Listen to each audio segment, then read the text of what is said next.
Act 1. Scene 1, Northampton, a room of state in the palace.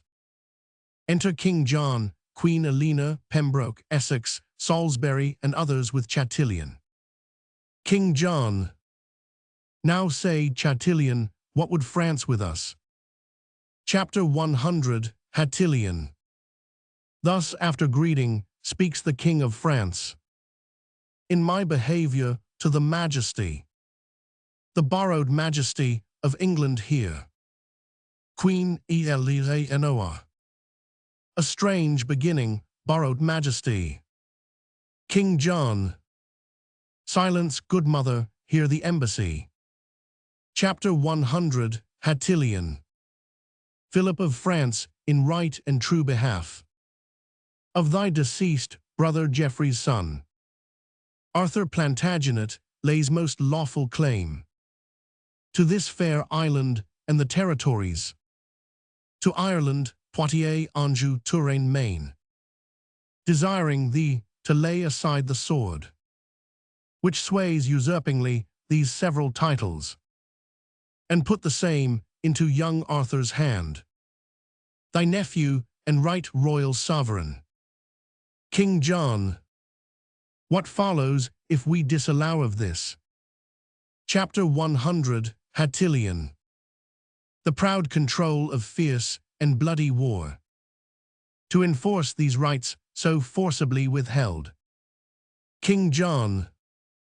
Here have we war for war, and blood for blood.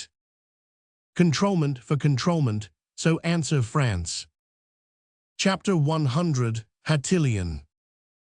Then take my king's defiance from my mouth, the farthest limit of my embassy. King John. Bear mind to him, and so depart in peace. Be thou as lightning in the eyes of France. For ere thou canst report, I will be there. The thunder of my cannon shall be heard.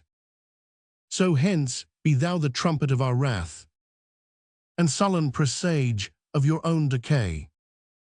An honourable conduct let him have.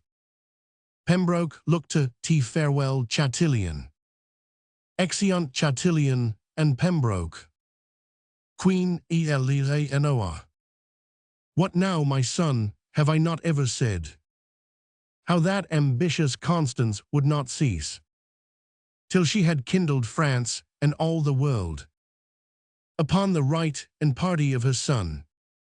This might have been prevented and made whole with very easy arguments of love, which now the manage of two kingdoms must, with fearful bloody issue, arbitrate. King John. Our strong possession and our right for us. Queen Eleanor. Your strong possession much more than your right, or else it must go wrong with you and me. So much my conscience whispers in your ear, which none but heaven and you and I shall hear. Enter a sheriff who whispers to Essex. Essex. My liege, here is the strangest controversy. Come from the country to be judge 500 by you.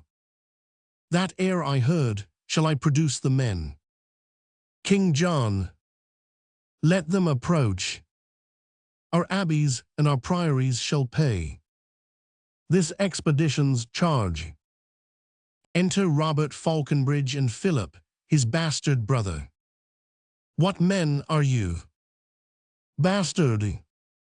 Your faithful subject, I, a gentleman, born in Northamptonshire and eldest son, as I suppose, to Robert Falconbridge, a soldier by the honour-giving hand of Coeur de Lion, knighted in the field. King John. What art thou? Robert, the son and heir to that same Falconbridge. King John. Is that the elder, and art thou the heir? You came not of one mother then, it seems. Bastard. Most certain of one mother, mighty king. That is well known, and, as I think, one father. But for the certain knowledge of that truth, I put you o'er to heaven and to my mother. Of that I doubt, as all men's children may. Queen Eleanor, out on thee, rude man, thou dost shame thy mother, and wound her honor with this diffidence. Bastard. Chapter 1. Madam, no, I have no reason for it. That is my brother's plea, and none of mine. The which if he can prove, he pops me out. At least from fair, £500 a year. Heaven guard my mother's honor and my land. King John, a good blunt fellow, why being younger born, doth he lay claim to thine inheritance? Bastard. I know not why, except to get the land. But once he slander 500 me with bastardy. But where I be as true begot or no, that still I lay upon my mother's head. But that I am as well begot, my liege. Fair fall the bones that took the pains for me. Compare our faces, and be judge yourself. If old Sir Robert 999 beget us both, and were our father and this son like him. O old Sir Robert, father, on my knee, I give heaven thanks I was not like to thee. King John, why what a madcap hath heaven lent us here? Queen Eleanor, he hath a trick of Coeur de Lion's face. The accent of his tongue affecteth him. Do you not read some tokens of my son in the large composition of this man? King John, mine eye hath well examined his parts, and finds them perfect. Richard, sirrah, speak. What doth move you to claim your brother's land? Bastard. Because he hath a half face like my father. With half that face would he have all my land. A half fac 500 groat, £500 a year. Robert, my gracious liege, when that my father 54,500. Your brother 999, employ my father much. Bastard. Well, sir, by this you cannot get my land. Your tale must be how he employ 500 my mother. Robert, and once dispatch 500 him in an embassy to Germany, there with the emperor, to treat of high affairs touching that time. Advantage of his absence took the king, and in the meantime sojourn 500 at my father's, where how he 999 prevail I shame to speak. But truth is truth, large lengths of seas and shores between my father and my mother lay, as I have heard my father speak himself, when this same lusty gentleman was got. Upon his deathbed, he by will bequeath 500 his lands to me, and took it on his death, that this my mother's son was none of his. And if he were, he came into the world full 14 weeks before the course of time. Then, good my liege, let me have what is mine. My father's land, as was my father's will. King John, sirrah, your brother is legitimate. Your father's wife 999 after wedlock bare him. And if she 999 play false, the fault was hers. Which fault lies on the hazards of all husbands. That merry wives, tell me how if my brother, who, as you say, took pains to get this son, had of your father claim 500 this son for his. In sooth, good friend, your father might have kept this calf bred from his cow from all the world. In sooth he might, then, if he were my brother's. My brother might not claim him, nor your father. Being none of his, refuse him, this concludes. My mother's son, 999, get your father's heir. Your father's heir must have your father's land. Robert, shall then my father's will be of no force to dispossess that child which is not his.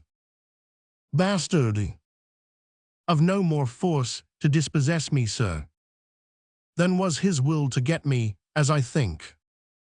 Queen Eleanor, whether hadst thou rather be a Falconbridge, and like thy brother to enjoy thy land, or the reputed son of Coeur de Lion, lord of thy presence and no land besides?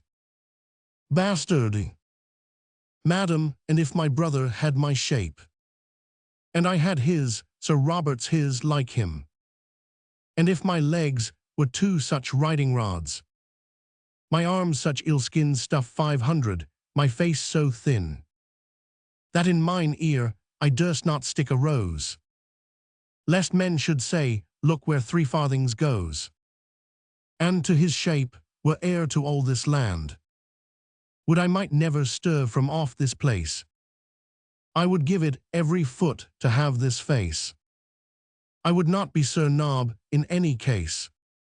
Queen Eleanor, I like thee well, wilt thou forsake thy fortune? Bequeath thy land to him, and follow me. I am a soldier, and now bound to France. Bastard, brother, take you my land, I 100 take my chance. Your face hath got £500 a year. Yet sell your face for 5 pence, and tease dear. Madam, I 100 follow you unto the death. Queen Eleanor, nay, I would have you go before me thither. Bastard, our country manners give our betters way. King John, what is thy name? Bastard, Philip my liege, so is my name begun. Philip, good old Sir Robert's wife's eldest son. King John, from henceforth bear his name whose form thou bearest. Kneel thou down, Philip, but rise more great. Arise, Sir Richard and Plantagenet. Bastard, brother by th mother's side, give me your hand. My father gave me honor, yours gave land. Now blessed be the hour, by night or day, when I was got, Sir Robert was away.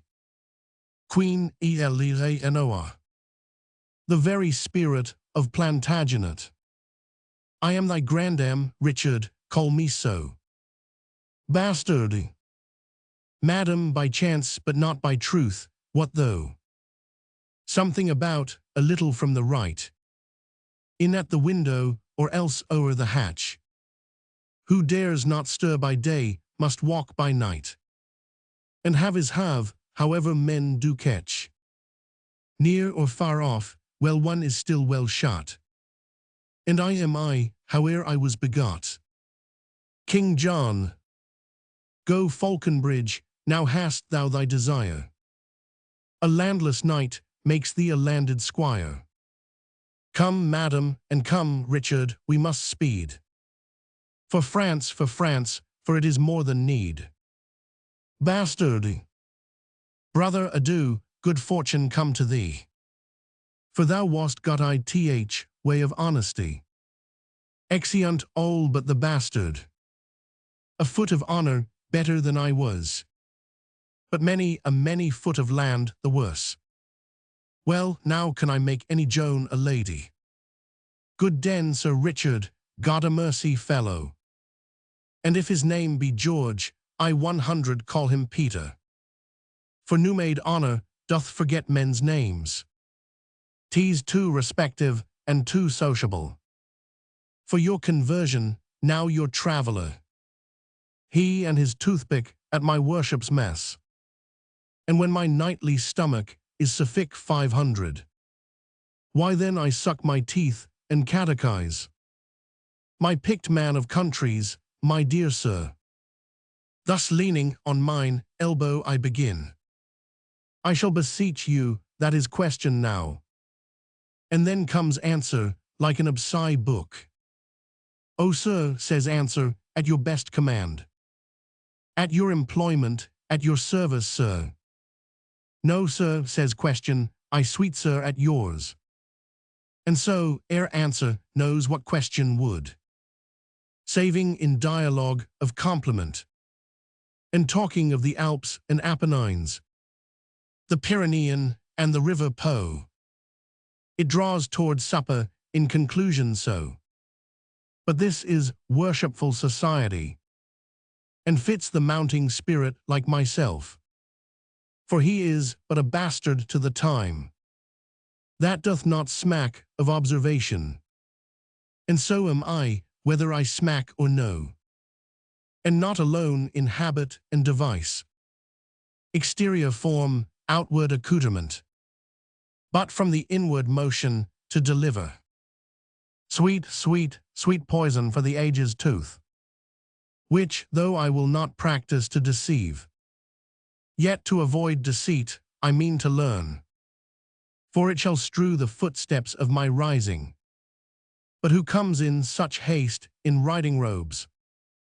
What woman post is this, hath she no husband, that will take pains to blow a horn before her? Enter Lady Falconbridge and James Gurney. "Oh me tease my mother, how now, good lady? What brings you here to court so hastily?" Chapter 50. Adi Falconbridge. "Where is that slave, thy brother, where is he, that holds in chase mine honor up and down? Bastard! My brother Robert, old Sir Robert's son. Colbrand the giant, that same mighty man. Is it Sir Robert's son that you seek so?" Chapter 50. Adi Falconbridge. "Sir Robert's son, aye, thou unreverend boy. Sir Robert's son, why scorn'st thou at Sir Robert? He is Sir Robert's son, and so art thou. Bastard! James Gurney, wilt thou give us leave a while?" Gurney. "Good leave, good Philip." Bastard. Philip Sparrow, James. "There's toys abroad, anon I tell thee more. Madam, I was not old Sir Robert's son. Sir Robert might have eat his part in me upon Good Friday, and ne'er broke his fast. Sir Robert could do well, Mary, to confess. Could get me, Sir Robert could not do it. We know his handiwork, therefore, good mother. To whom am I beholding for these limbs? Sir Robert never holp to make this leg." Chapter 50. Adi Falconbridge. "Hast thou conspired with thy brother too, that for thine own gain shouldst defend mine honor? What means this scorn, thou most untoward knave? Bastard! Night, night, good mother, basilisco-like. What, I am dubbed 500, I have it on my shoulder. But mother, I am not Sir Robert's son. I have disclaimed 500 Sir Robert and my land. Legitimation, name, and all is gone. Then, good my mother, let me know my father's. Some proper man, I hope. Who was it, mother?" Chapter 50. Adi Falconbridge. "Hast thou denied thyself of Falconbridge?" Bastard! "As faithfully as I deny the devil." Chapter 50. Adi Falconbridge. "King Richard Coeur de Lion was thy father. By long and vehement suit I was seduct 500, to make room for him in my husband's bed. Heaven lay not my transgression to my charge. Thou art the issue of my dear offense, which was so strongly 500 past my defense. Bastard! Now by this light were I to get again. Madam, I would not wish a better father. Some sins do bear their privilege on earth, and so doth yours. Your fault was not your folly. Needs must you lay your heart at his dispose. subjected tribute to commanding love, against whose fury and unmatched force the aweless lion could not wage the fight, nor keep his princely heart from Richard's hand. He that perforce robs lions of their hearts may easily win a woman's, I, my mother. With all my heart I thank thee for my father, who lives and dares, but say thou didst not well. When I was got, I 100 send his soul to hell. Come, lady, I will show thee to my kin, and they shall say, when Richard me begot, if thou hadst said him nay, it had been sin. Who says it was, he lies, I say 'twas not. Act 2. Scene 1, France, before the walls of Angers. Enter on one side the Archduke of Austria and forces, on the other Philip King of France, Louis, Constance, Arthur and forces. Chapter 50, Wheeze. Before Angers well met, brave Austria. Arthur, that great forerunner of thy blood. Richard, that robbed 500 the lion of his heart, and fought the holy wars in Palestine. By this brave Duke came early to his grave, and for amends to his posterity, at our importance hither is he come, to spread his colours, boy, in thy behalf, and to rebuke the usurpation of thy unnatural uncle, English John. Embrace him, love him, give him welcome hither. Arthur, God shall forgive you Coeur de Lion's death, the rather that you give his offspring life, shadowing their right under your wings of war. I give you welcome with a powerless hand, but with a heart full of unstained love. Welcome before the gates of Angers, Duke. Chapter 50, Wheeze. A noble boy who would not do thee right.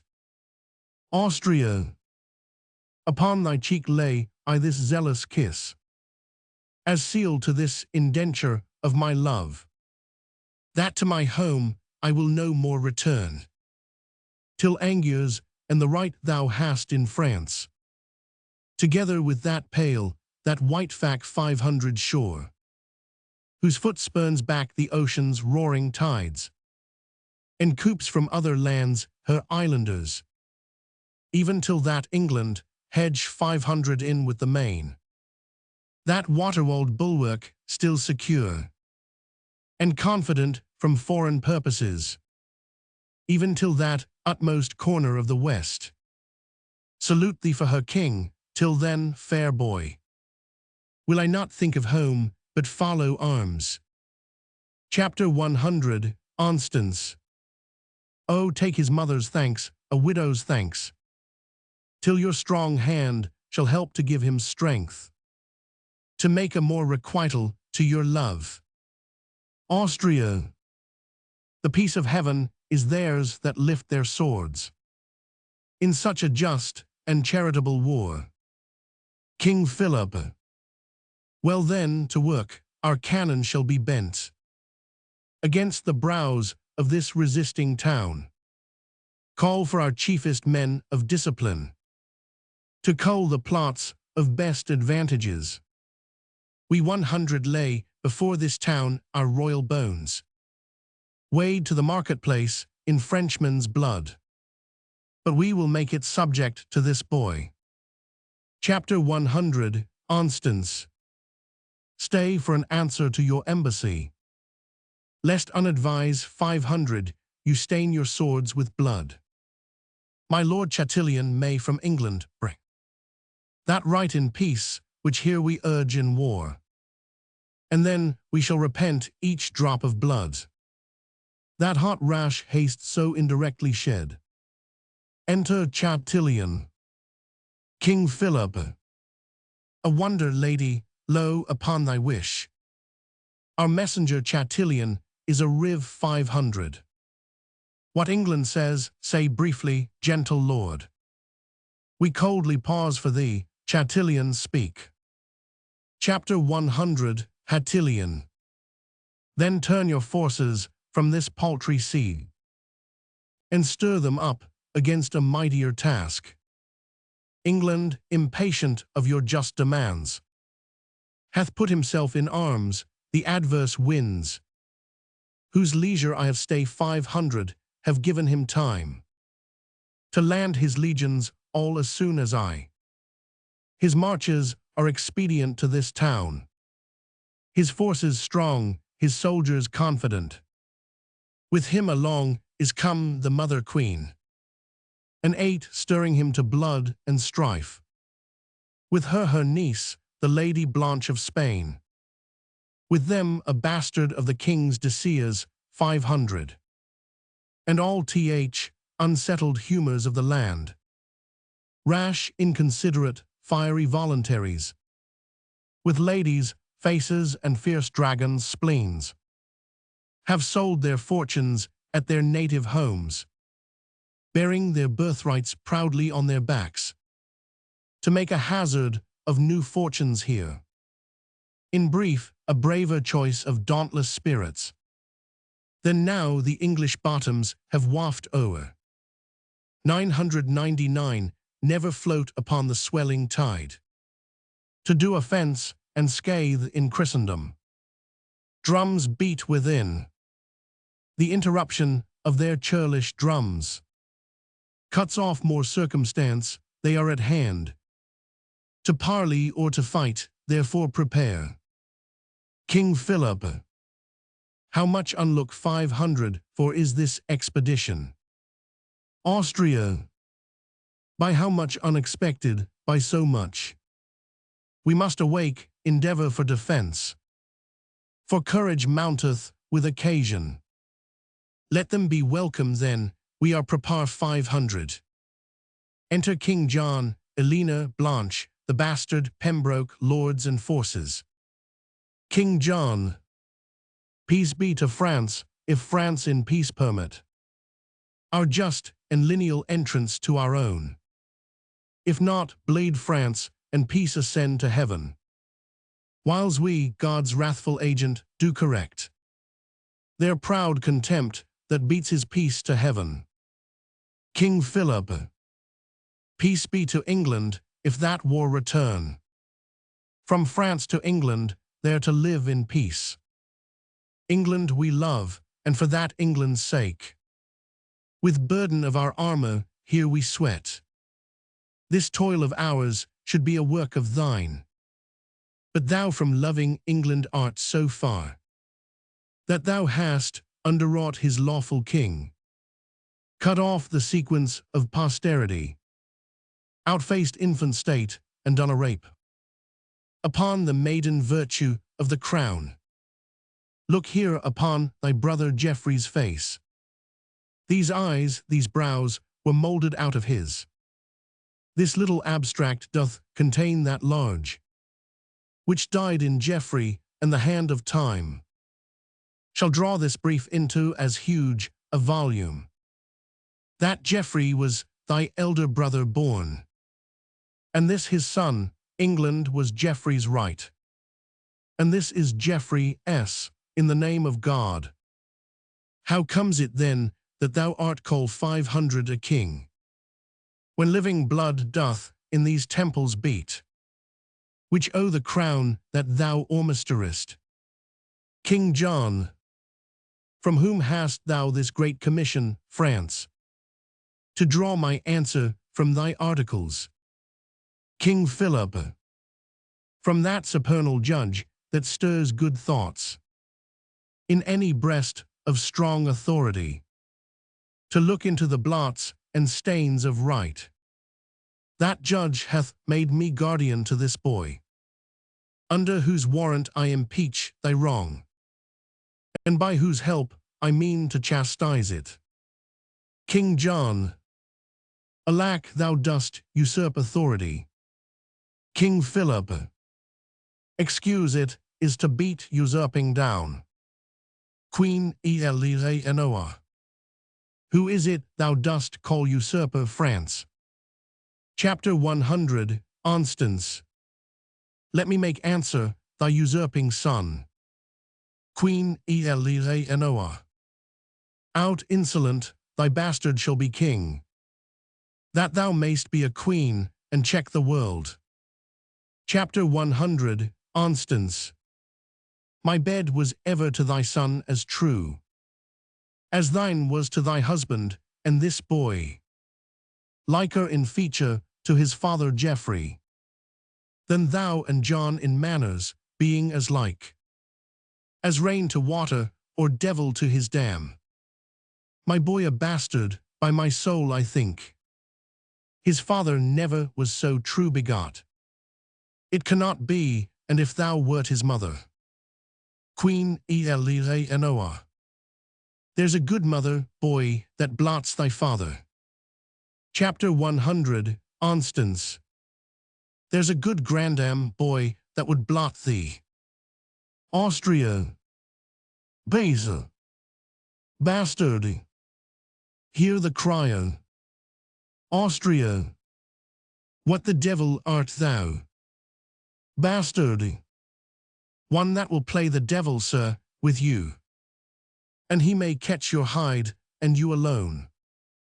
You are the hare of whom the proverb goes, whose valor plucks dead lions by the beard.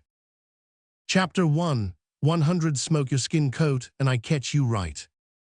Sirrah, look to tea, I faith I will, I faith.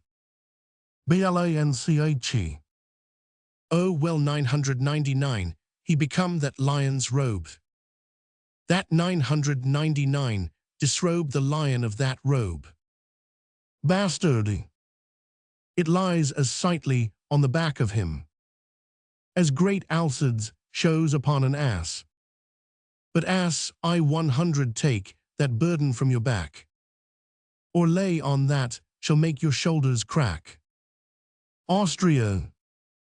What cracker is this same that deafs our ears with this abundance of superfluous breath? King Philip. Louis, determine what we shall do straight. Chapter 50, Wheeze. Women and fools, break off your conference. King Philip. King John, this is the very sum of all. England and Ireland, Anjou, Touraine, Maine. In right of Arthur do I claim of thee. Wilt thou resign them, and lay down thy arms? King John. My life as soon, I do defy thee, France. Arthur of Brittany yields thee to my hand, and out of my dear love I give thee more than e'er the coward hand of France can win. Submit thee, boy. Queen Eleanor. Come to thy grandam, child. Chapter 100, Constance. Do, child, go to it, grandam, child. Give grandam kingdom, and it grandam wills. Give it a plum, a cherry, and a fig. There's a good grandam. Arthur. Good my mother, peace. I would that I were low laid in my grave. I am not worth this coil that's made for me. Queen Eleanor. His mother shames him so, poor boy, he weeps. Chapter 100, Constance. Now shame upon you, where she does or no. His grandam's wrongs, and not his mother's shames, draws those heaven-moving pearls from his poor eyes, which heaven shall take in nature of a fee. I with these crystal beads, heaven shall be brib 500. To do him justice and revenge on you. Queen Eleanor. Thou monstrous slanderer of heaven and earth. Chapter 100, Constance.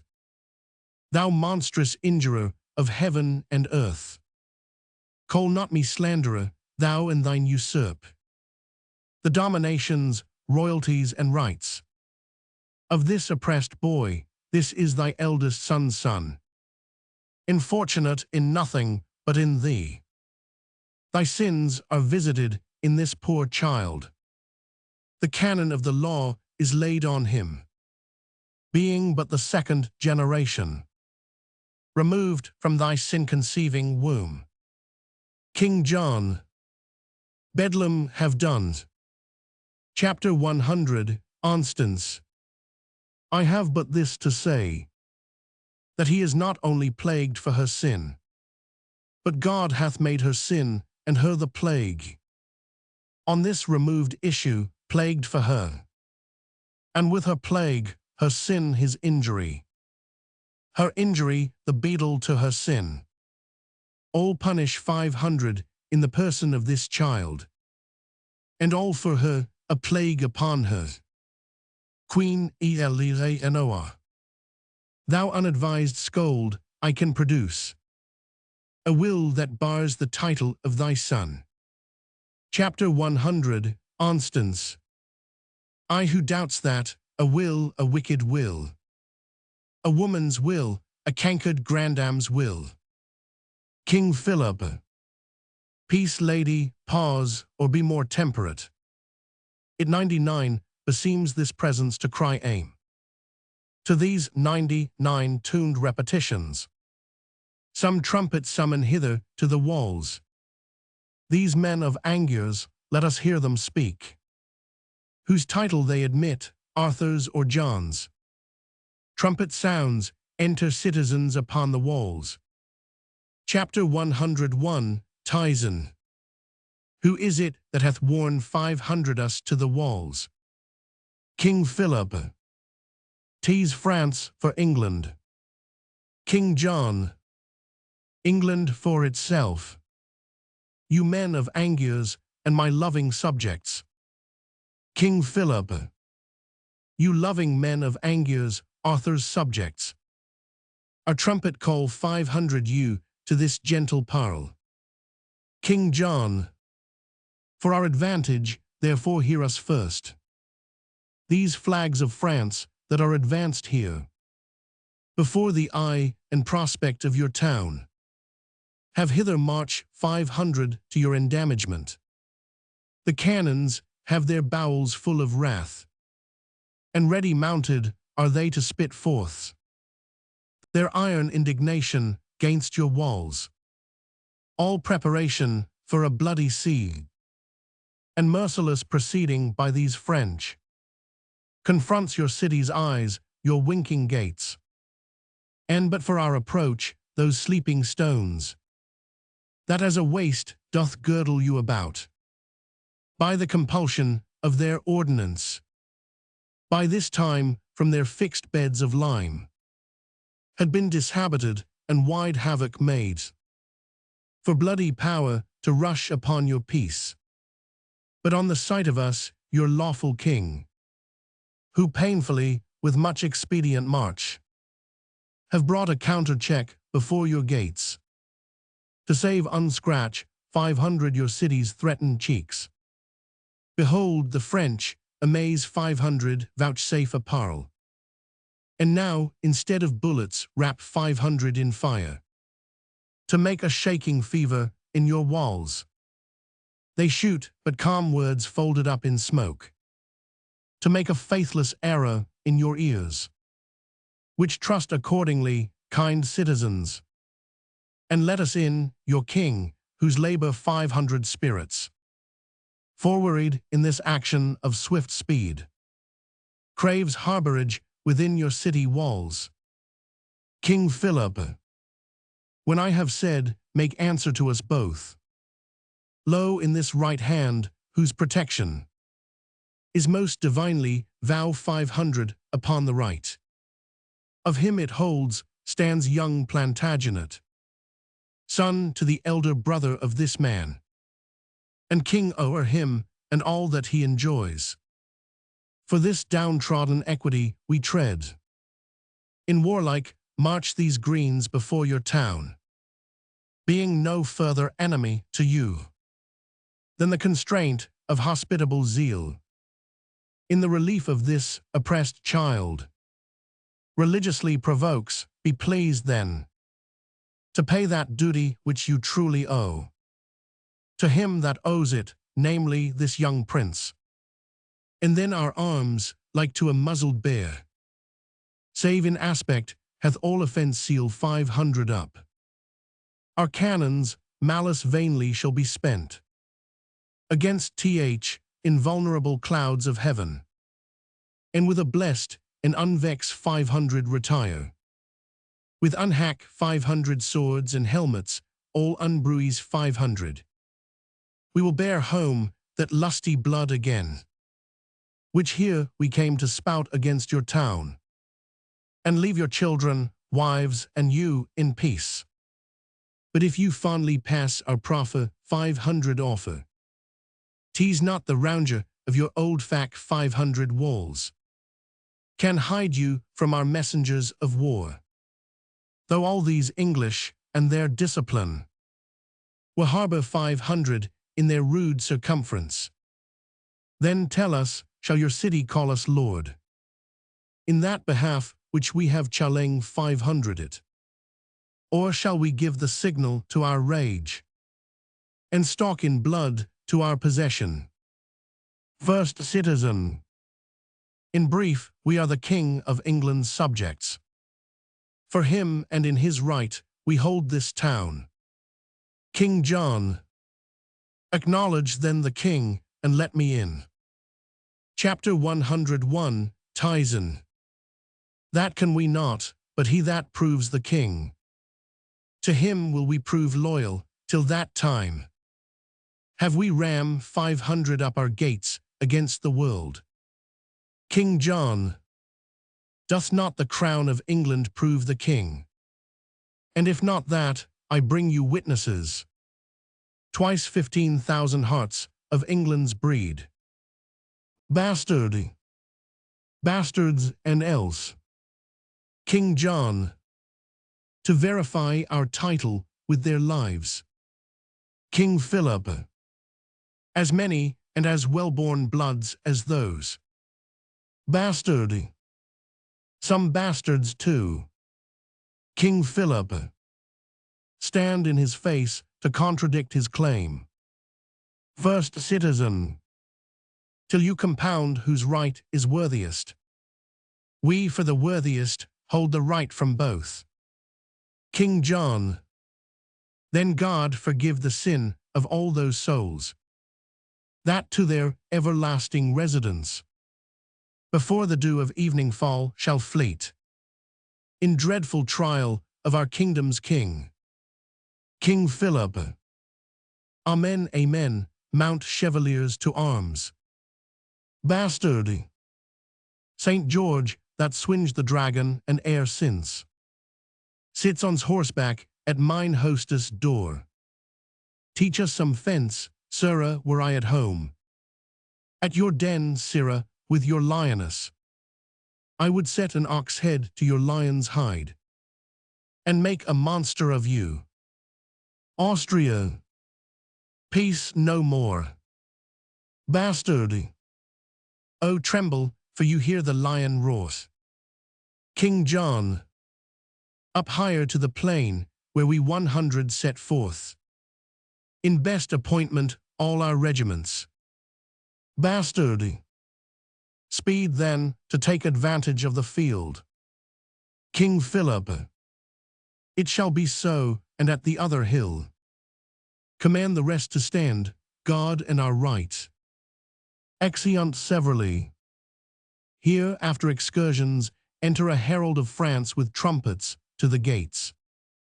French herald, you men of Angers, open wide your gates, and let young Arthur, Duke of Brittany, in, who by the hand of France this day hath made much work for tears in many an English mother, whose sons lie scatter 500 on the bleeding ground. Many a widow's husband grovelling lies, coldly embracing the discolour 500 earth. And victory with little loss doth play upon the dancing banners of the French, who are at hand triumphantly display 500, to enter conquerors and to proclaim Arthur of Brittany England's king and yours. Enter English herald with trumpet. English herald, Rejoice, you men of Angers, ring your bells. King John, your king and England, doth approach. Commander of this hot, malicious day. Their armours, that march 500 hence so silver bright, hither return all gilt with Frenchmen's blood. There stuck no plume in any English crest. That is removed by a staff of France. Our colours do return in those same hands. That 999 display them when we first march 500 forth. And like a jolly troop of huntsmen, come. Our lusty English, all with purpled hands, died in the dying slaughter of their foes. Open your gates and give the victors way. First citizen. Heralds from off our towers we might behold, from first to last, the onset and retire of both your armies, whose equality by our best eyes cannot be censured. Blood hath bought blood, and blows have answer 500 blows. Strength match 500 with strength, and power confronted power. Both are alike, and both alike we like. One must prove greatest, while they weigh so even. We hold our town for neither, yet for both. Enter on one side King John, Elena, Blanche, the bastard and forces, on the other King Philip, Louis, Austria and forces. King John. France hast thou, yet more blood to cast away. Say, shall the current of our right run on, whose passage vex 500 with thy impediment, shall leave his native channel, and o'erswell with course disturb 500, even thy confining shores, unless thou let his silver water keep a peaceful progress to the ocean. King Philip. England, thou hast not saved 501 drop of blood in this hot trial, more than we of France. Rather lost more, and by this hand I swear, that sways the earth this climate overlooks, before we will lay down our just-born arms.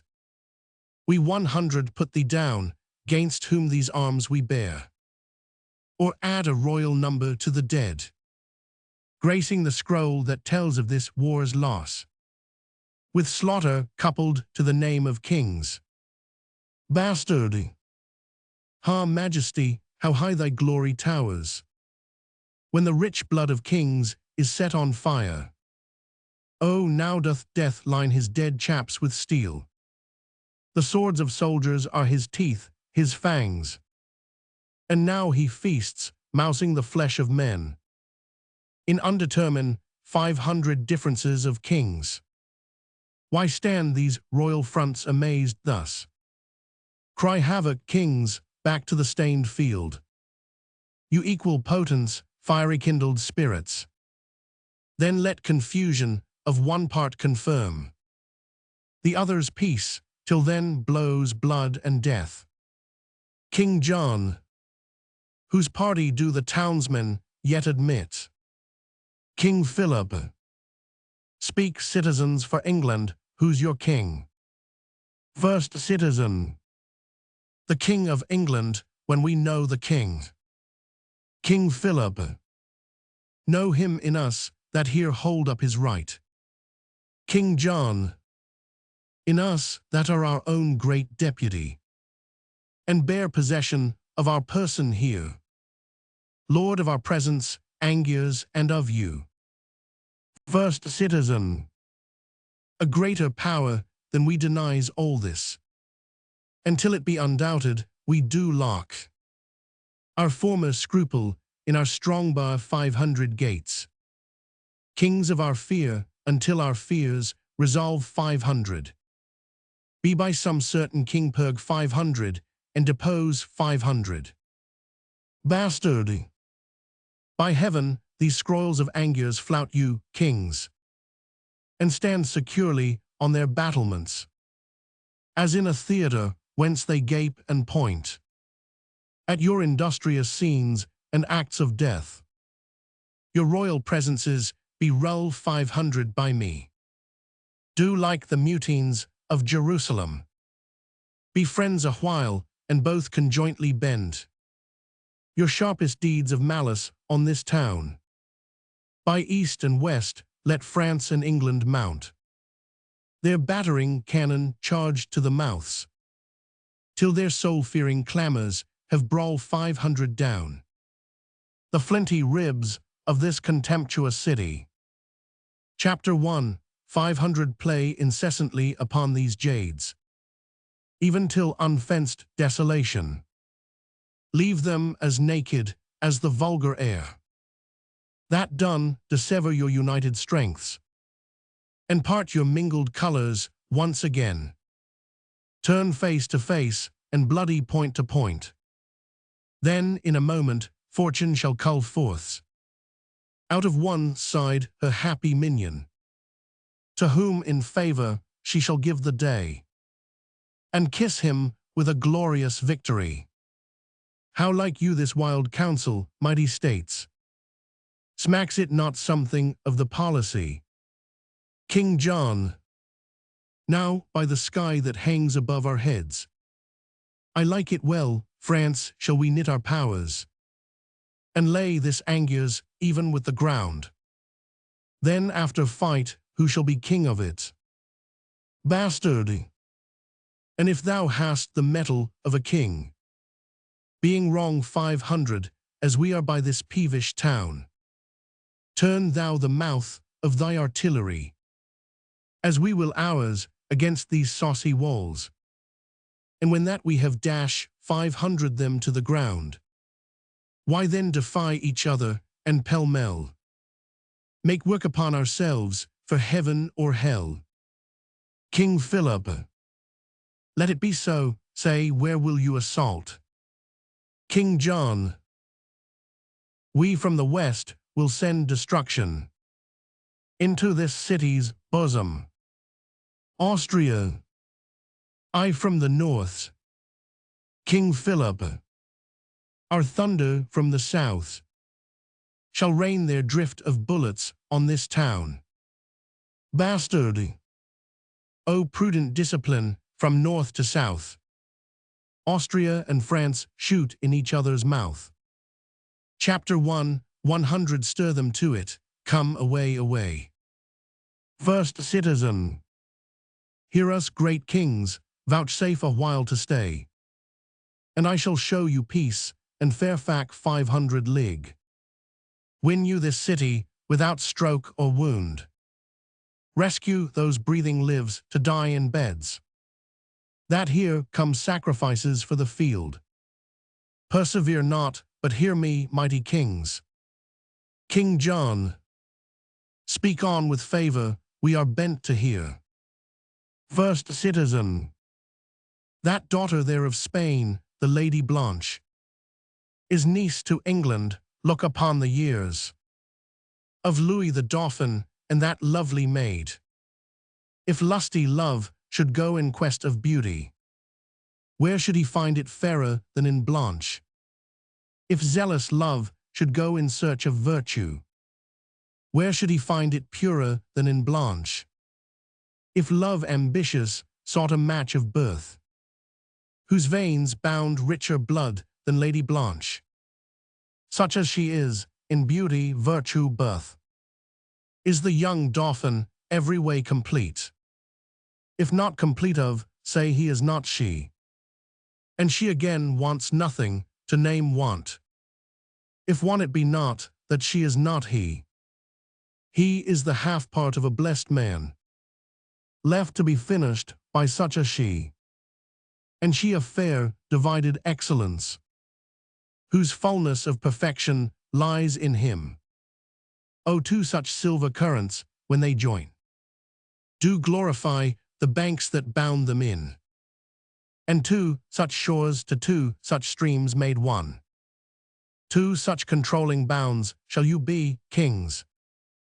To these two princes, if you marry them, this union shall do more than battery can.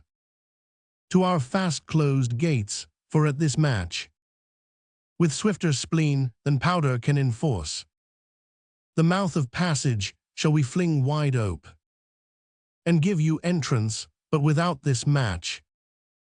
The sea enraged is not half so deaf.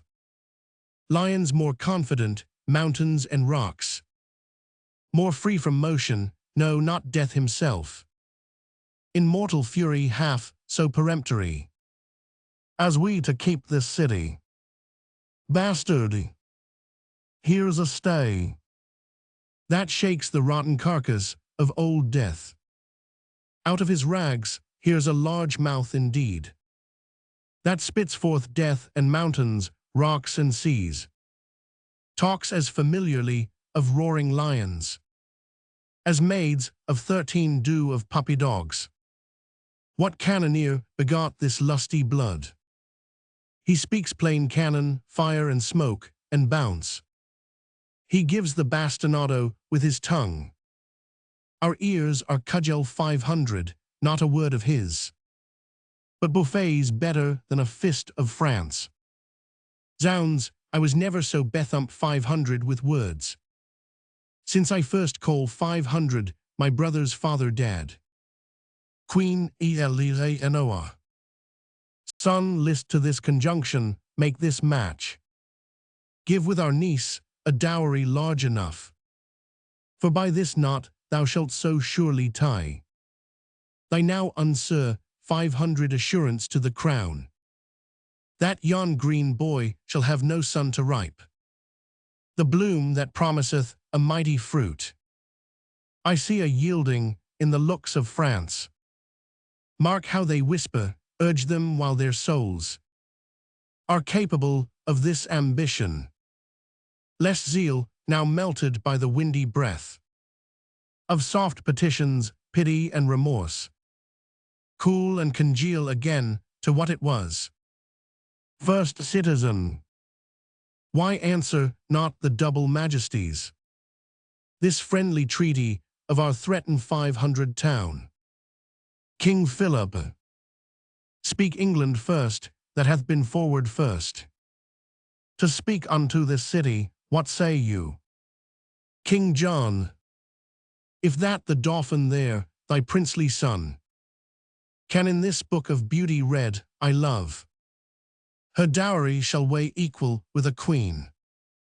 For Anjou and fair Touraine, Maine, Poitiers, and all that we upon this side the sea, except this city, now by us besig 500, find liable to our crown and dignity, shall gild her bridal bed and make her rich in titles, honors, and promotions, as she in beauty, education, blood holds hand with any princess of the world. King Philip, what sayst thou, boy? Look in the lady's face. Chapter 50, Wheeze. I do, my lord, and in her eye I find a wonder or a wondrous miracle. The shadow of myself form 500 in her eye, which, being but the shadow of your son, becomes a sun and makes your son a shadow. I do protest, I never love 500 myself. Till now in fixed, I beheld myself drawn in the flattering table of her eye. Whispers with Blanche, bastard, drawn in the flattering table of her eye. Hang 500 in the frowning wrinkle of her brow, and quarter 500 in her heart he doth espy. Himself loves traitor, this is pity now. That hang 500 and drawn and quarter 500 there should be, in such a love, so vile a lout as he. Blanche. My uncle's will in this respect is mine. If he see aught in you that makes him like, that anything he sees which moves his liking, I can with ease translate it to my will. Or if you will, to speak more properly, I will enforce it easily to my love.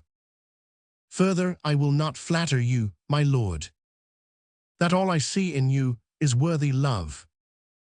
Than this, that nothing do I see in you though churlish thoughts themselves should be your judge, that I can find should merit any hate. King John. What say these young ones, what say you, my niece? Blanche. That she is bound in honor still to do what you in wisdom still vouchsafe to say. King John. Speak then, Prince Dauphin, can you love this lady? Chapter 50, Wheeze. Nay, ask me if I can refrain from love, for I do love her most unfeignedly. King John. Then do I give Vauquesson, Touraine, Maine, Poitiers and Anjou, these 5 provinces, with her to thee, and this addition more, full 30,000 marks of English coin.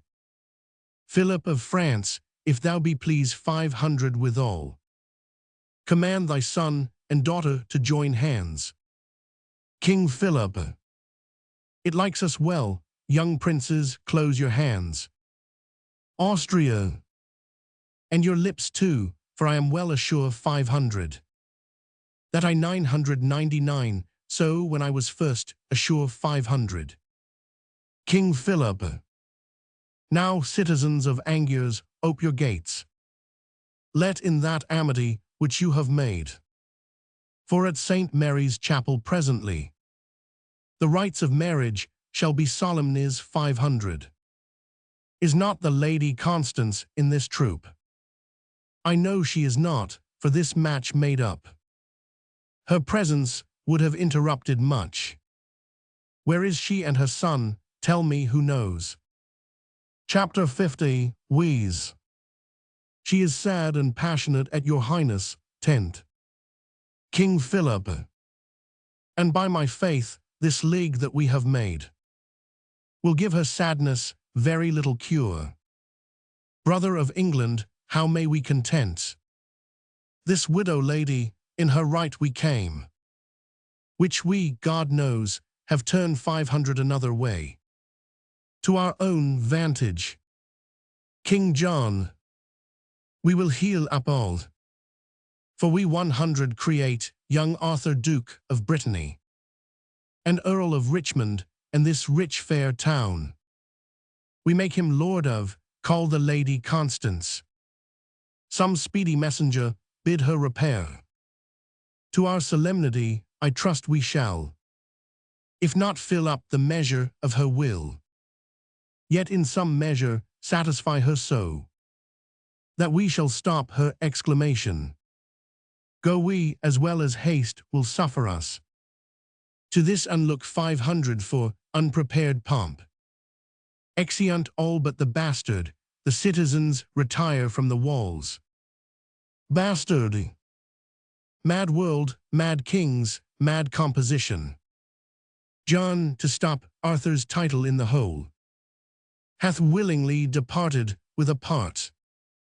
And France, whose armor conscience buckled on, whom zeal and charity brought to the field, as God's own soldier, rounded in the ear, with that same purpose changer, that sly devil, that broker, that still breaks the pate of faith, that daily break vow, he that wins of all, of kings, of beggars, old men, young men, maids, who having no external thing to lose, but the word maid, cheats the poor maid of that smooth fac 500 gentlemen, tickling commodity.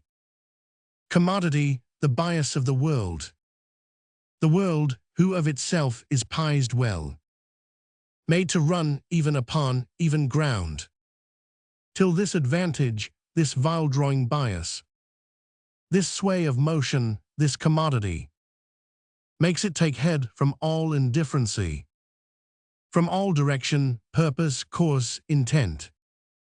And this same bias, this commodity, this bard, this broker, this all-changing word, clap 500 on the outward eye of fickle France, hath drawn him from his own determined 500 aid, from a resolve 500 and honorable war, to a most base and vile concluded peace.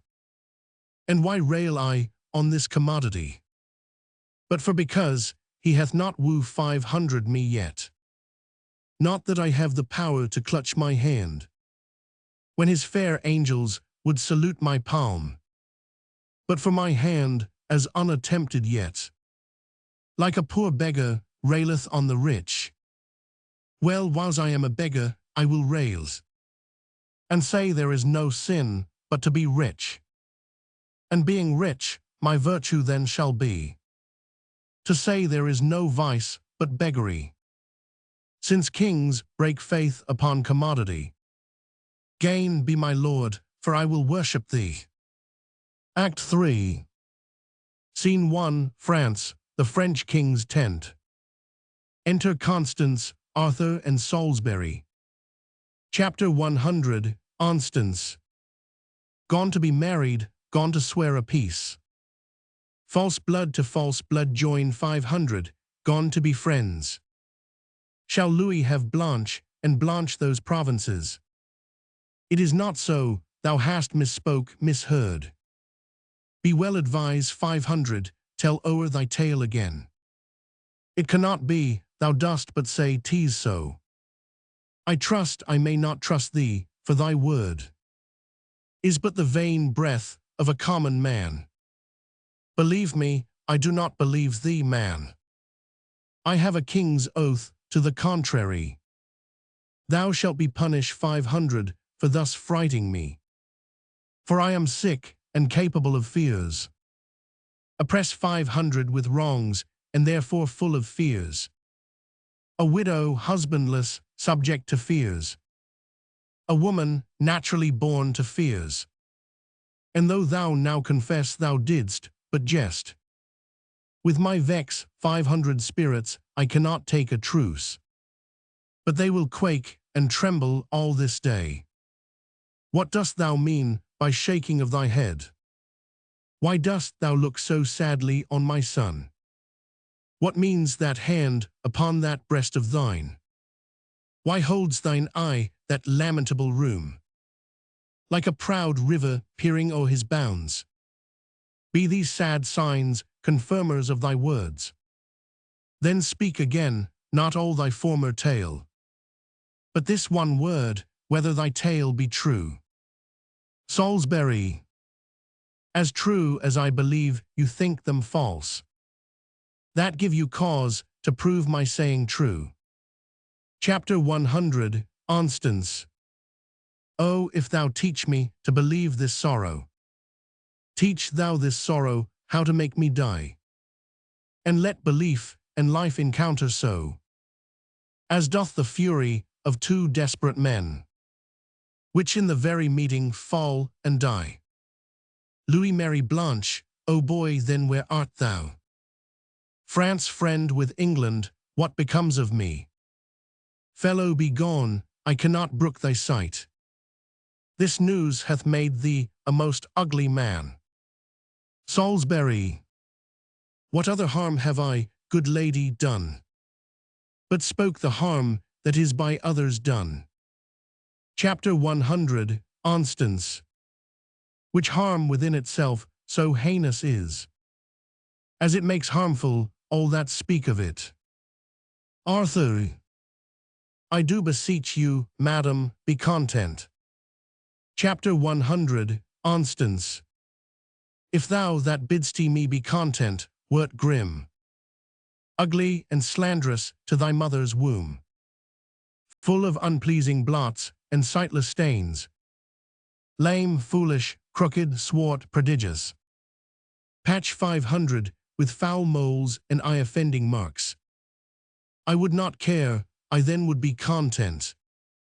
For then I should not love thee, no, nor thou become thy great birth, nor deserve a crown. But thou art fair, and at thy birth, dear boy, nature and fortune join 500 to make thee great. Of nature's gifts thou mayst with lilies boast, and with the half-blown rose, but fortune, oh, she is corrupted, Chang 500, and won from thee. She adulterates hourly with thine uncle John, and with her golden hand hath plucked 500 on France, to tread down fair respect of sovereignty, and made his majesty the bawd to theirs. France is a bawd to fortune and King John. That strumpet fortune, that usurping John. Tell me, thou fellow, is not France forsworn? Envenom him with words, or get thee gone, and leave those woes alone, which I alone am bound to underbear. Salisbury. Pardon me, madam, I may not go without you to the king's. Chapter 100, Constance. Thou mayst, thou shalt, I will not go with thee. I will instruct my sorrows to be proud. For grief is proud, and makes his owner stoop. To me and to the state of my great grief. Let kings assemble, for my grief so great, that no supporter but the huge firm earths can hold it up. Here I in sorrows sit. Here is my throne, bid kings come bow to it. Seats herself on the ground. Enter King John, King Philip, Louis, Blanche, Elena, Bastard, Austria, and attendants. King Philip. 'Tis true, fair daughter, and this blessed day ever in France shall be kept festival, to solemnize this day the glorious sun stays in his course and plays the alchemist, turning with splendor of his precious eye the meager, cloddy earth to glittering gold. The yearly course that brings this day about shall never see it but a holy day. Chapter 100, Constance. A wicked day, and not a holy day. What hath this day deserved 500? What hath it done, that it in golden letters should be set among the high tides in the calendar? Nay, rather turn this day out of the week, this day of shame, oppression, perjury. Or if it must stand still, let wives with child pray that their burdens may not fall this day, lest that their hopes prodigiously be cross 500. But on this day let seamen fear no rack, no bargains break that are not this day made. This day all things begun come to 99 end. Yea, faith itself to hollow falsehood change. King Philip. By heaven, lady, you shall have no cause to curse the fair proceedings of this day. Have I not pawned 500 to you, my majesty? Chapter 100, Constance. You have beguiled 500 me with a counterfeit, resembling majesty, which, being touched 500 and tried, proves valueless. You are forsworn, forsworn. You came in arms to spill mine enemies' blood. But now in arms you strengthen it with yours. The grappling vigor and rough frown of war is cold in amity and painted peace, and our oppression hath made up this league. Arm, arm, you heavens, against these perjure 500 kings. A widow cries, be husband to me, heavens. Let not the hours of this ungodly day wear out the day in peace, but ere sunset set armed discord twixt these perjure 500 kings. Hear me, oh, hear me. Austria. Lady Constance, peace. Chapter 100, Constance. War, war, no peace, peace is to me a war. O Limoges, O Austria, thou dost shame that bloody spoil, thou slave, thou wretch, thou coward, thou little valiant, great in villainy, thou ever strong upon the stronger side, thou fortune's champion that dost never fight, but when her humorous ladyship is by, to teach thee safety, thou art perjure 502, and soothst thee up greatness. What a fool art thou, a ramping fool to brag and stamp and swear upon my party, thou cold-blooded slave. Hast thou not spoke like thunder on my side? Been sworn my soldier, bidding me depend upon thy stars, thy fortune and thy strength? And dost thou now fall over to my foes? Thou wear a lion's hide, doff it for shame, and hang a calf's skin on those recreant limbs. Austria, oh that a man should speak those words to me. Bastard, and hang a calf's skin on those recreant limbs. Austria, thou darst not say so, villain, for thy life. Bastard, and hang a calf's skin on those recreant limbs. King John, we like not this, thou dost forget thyself. King Philip, here comes the holy legate of the Pope. Enter Pandulph. Pandulph. Hail, you anointed deputies of heaven. To thee, King John, my holy errand is. Chapter 1, Pandulph of fair Milan Cardinal. And from Pope Innocent the legate here, do in his name religiously demand, why thou against the Church, our holy mother, so wilfully dost spurn and force perforce keep Stephen Langton, chosen Archbishop of Canterbury, from that holy see. This in our foresaid Holy Father's name. Pope Innocent, I do demand of thee. King John, what earthly name to interrogatories can task the free breath of a sacred king?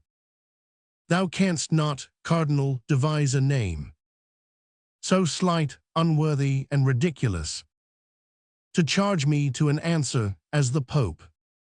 Tell him this tale, and from the mouth of England add thus much more, that no Italian priest shall tithe or toll in our dominions, but as we under God, our supreme head, so under him that great supremacy, where we do reign, we will alone uphold, without assistance of a mortal hand.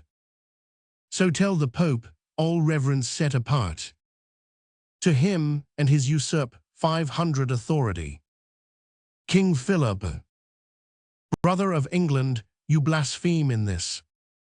King John, though you and all the kings of Christendom are led so grossly by this meddling priest, dreading the curse that money may buy out, and by the merit of vile gold dross dust, purchase corrupted pardon of a man, who in that sale sells pardon from himself, though you and all the rest so grossly led this juggling witchcraft with revenue cherish.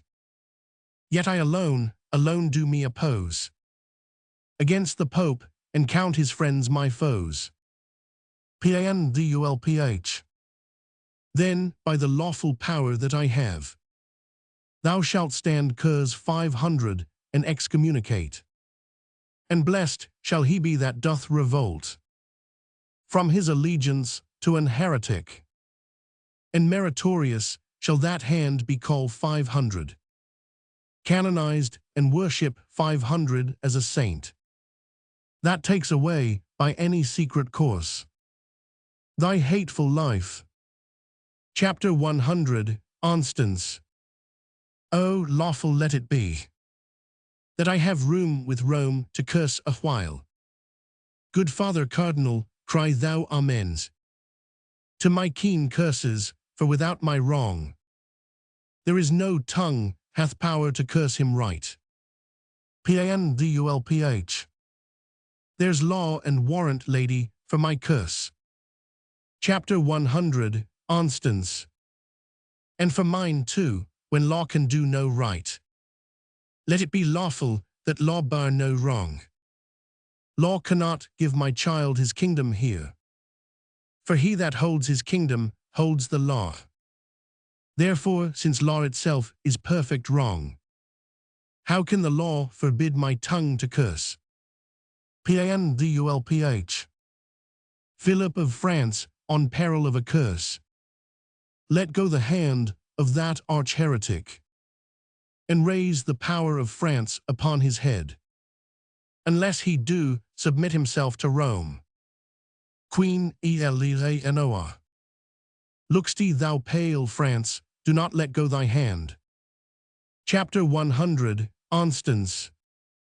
Look to that devil, lest that France repent, and by disjoining hands, hell lose a soul. Austria. King Philip, listen to the cardinal. Bastard. And hang a calf's skin on his recreant limbs. Austria. Well, ruffian, I must pocket up these wrongs. Because, bastard, your breeches best may carry them. King John. Philip, what say'st thou to the cardinal? Chapter 100, Constance. What should he say, but as the cardinal? Chapter 50, Wheeze. Bethink you, father, for the difference is purchase of a heavy curse from Rome, or the light loss of England for a friend. Forgo the easier. Blanche. That's the curse of Rome. Chapter 100, Constance.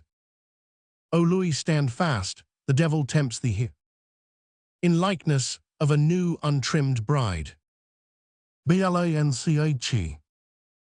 The Lady Constance speaks not from her faith, but from her need. Chapter 100, Constance. Oh, if thou grant my need, which only lives but by the death of faith, that need must needs infer this principle, that faith would live again by death of need. Oh, then tread down my need, and faith mounts up. Keep my need up, and faith is trodden down. King John. The king is Mav 500, and answers not to this. Chapter 100, Constance. Oh, be remove 500 from him, and answer well. Austria. Do so, King Philip, hang no more in doubt. Bastard. Hang nothing but a calf's skin, most sweet lout. King Philip. I am perplexed 500, and know not what to say. Pandulph. What canst thou say, but will perplex thee more? If thou stand excommunicate, and curse 500. King Philip. Good reverend father, make my person yours, and tell me how you would bestow yourself. This royal hand and mine are newly knit, and the conjunction of our inward souls, married in league, coupled and link 500 together, with all religious strength of sacred vows, the latest breath that gave the sound of words, was deep-sworn faith, peace, amity, true love, between our kingdoms and our royal selves, and even before this truce, but knew before, no longer than we well could wash our hands, to clap this royal bargain up of peace. Heaven knows they would besmear 500 and overstain 500 with slaughter's pencil, where revenge 999 paint. The fearful difference of incensed kings. And shall these hands, so lately purge 500 of blood, so newly join 500 in love, so strong in both, unyoke this seizure and this kind regret, play fast and loose with faith, so jest with heaven, make such unconstant children of ourselves, as now again to snatch our palm from palm, unswear faith sworn, and on the marriage bed of smiling peace to march a bloody host, and make a riot on the gentle brow of true sincerity, O holy sir. My reverend father, let it not be so. Out of your grace, devise, ordain, impose some gentle order, and then we shall be blessed to do your pleasure and continue friends. Pandulph. All form is formless, order orderless, save what is opposite to England's love.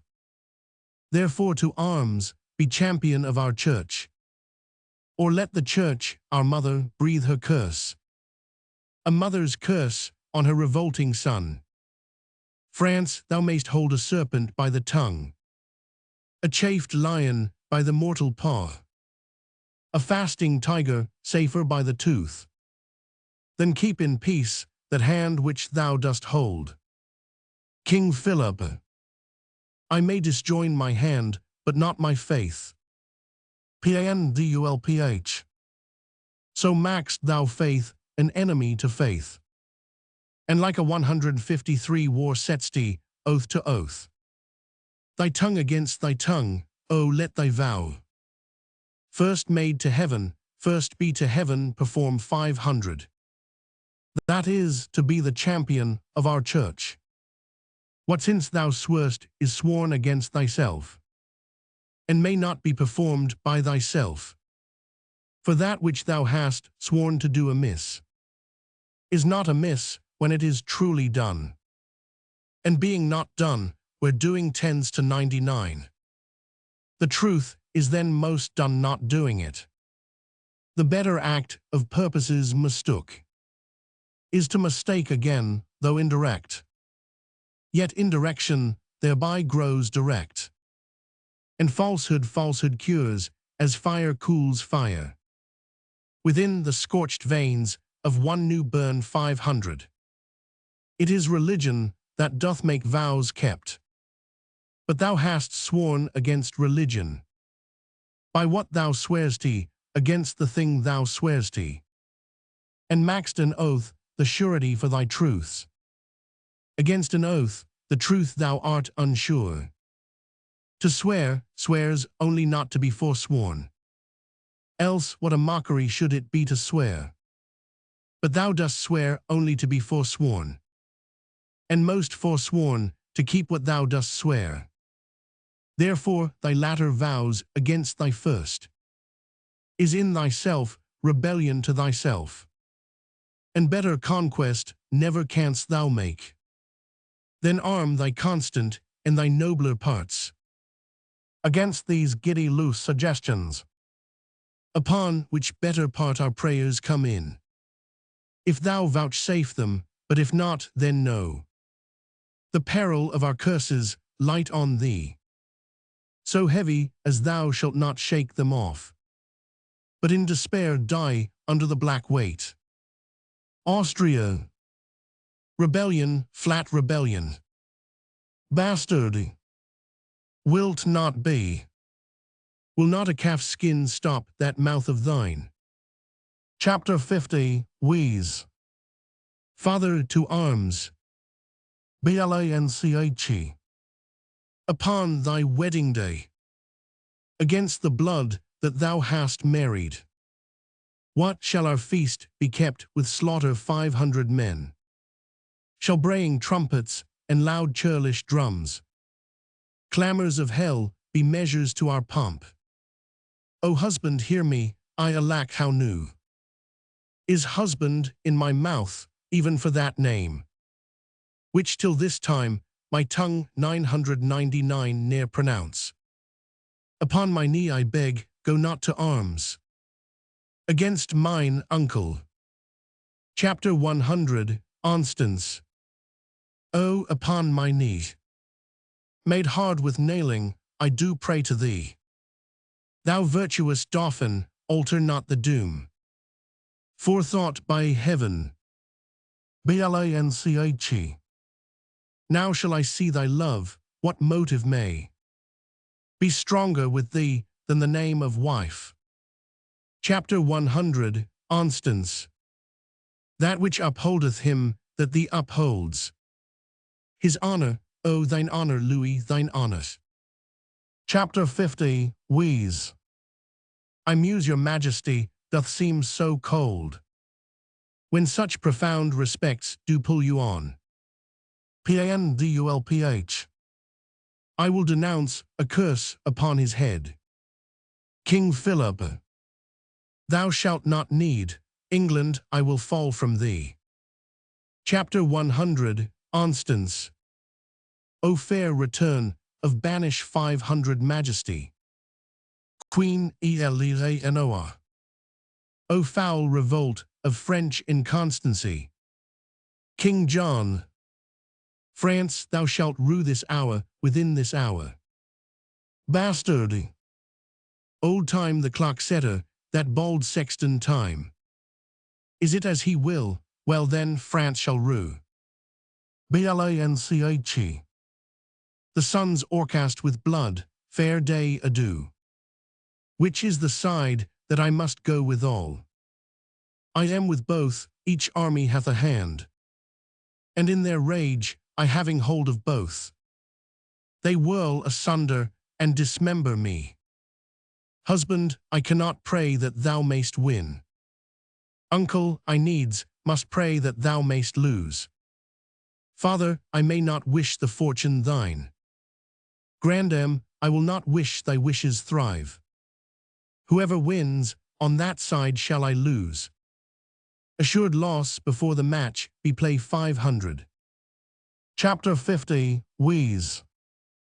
Lady, with me thy fortune lies. Blanche. There where my fortune lives, there my life dies. King John. Cousin, go draw our puissance together. France, I am burned 500 up, with inflaming wrath. A rage whose heat hath this condition, that nothing can allay, nothing but blood. The blood, and dearest value 500 blood, of France. King Philip. Thy rage shall burn thee up, and thou shalt turn to ashes, ere our blood shall quench that fire. Look to thyself, thou art in jeopardy. King John. No more than he that threats, to arms let's hie. Exeunt severally. Scene 2, the same, plains near Angers.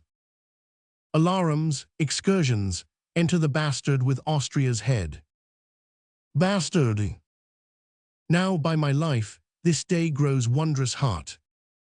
Some airy devil hovers in the sky, and pours down mischief, Austria's head lie there, while Philip breathes. Enter King John, Arthur and Hubert. King John.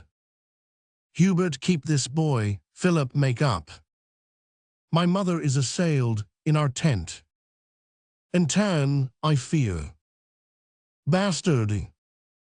My lord, I rescue 500 her. Her highness is in safety, fear you not. But on, my liege, for very little pains, will bring this labor to an happy end. Scene 3, the same. Alarums, excursions, retreat. Enter King John, Eleanor, Arthur, the bastard, Hubert, and lords. King John. So shall it be, your grace shall stay behind. So strongly guarded. Cousin, look not sad. Thy grandam loves thee, and thy uncle will as dear be to thee, as thy father was. Arthur. Oh, this will make my mother die with grief. King John. Cousin, away for England, haste before.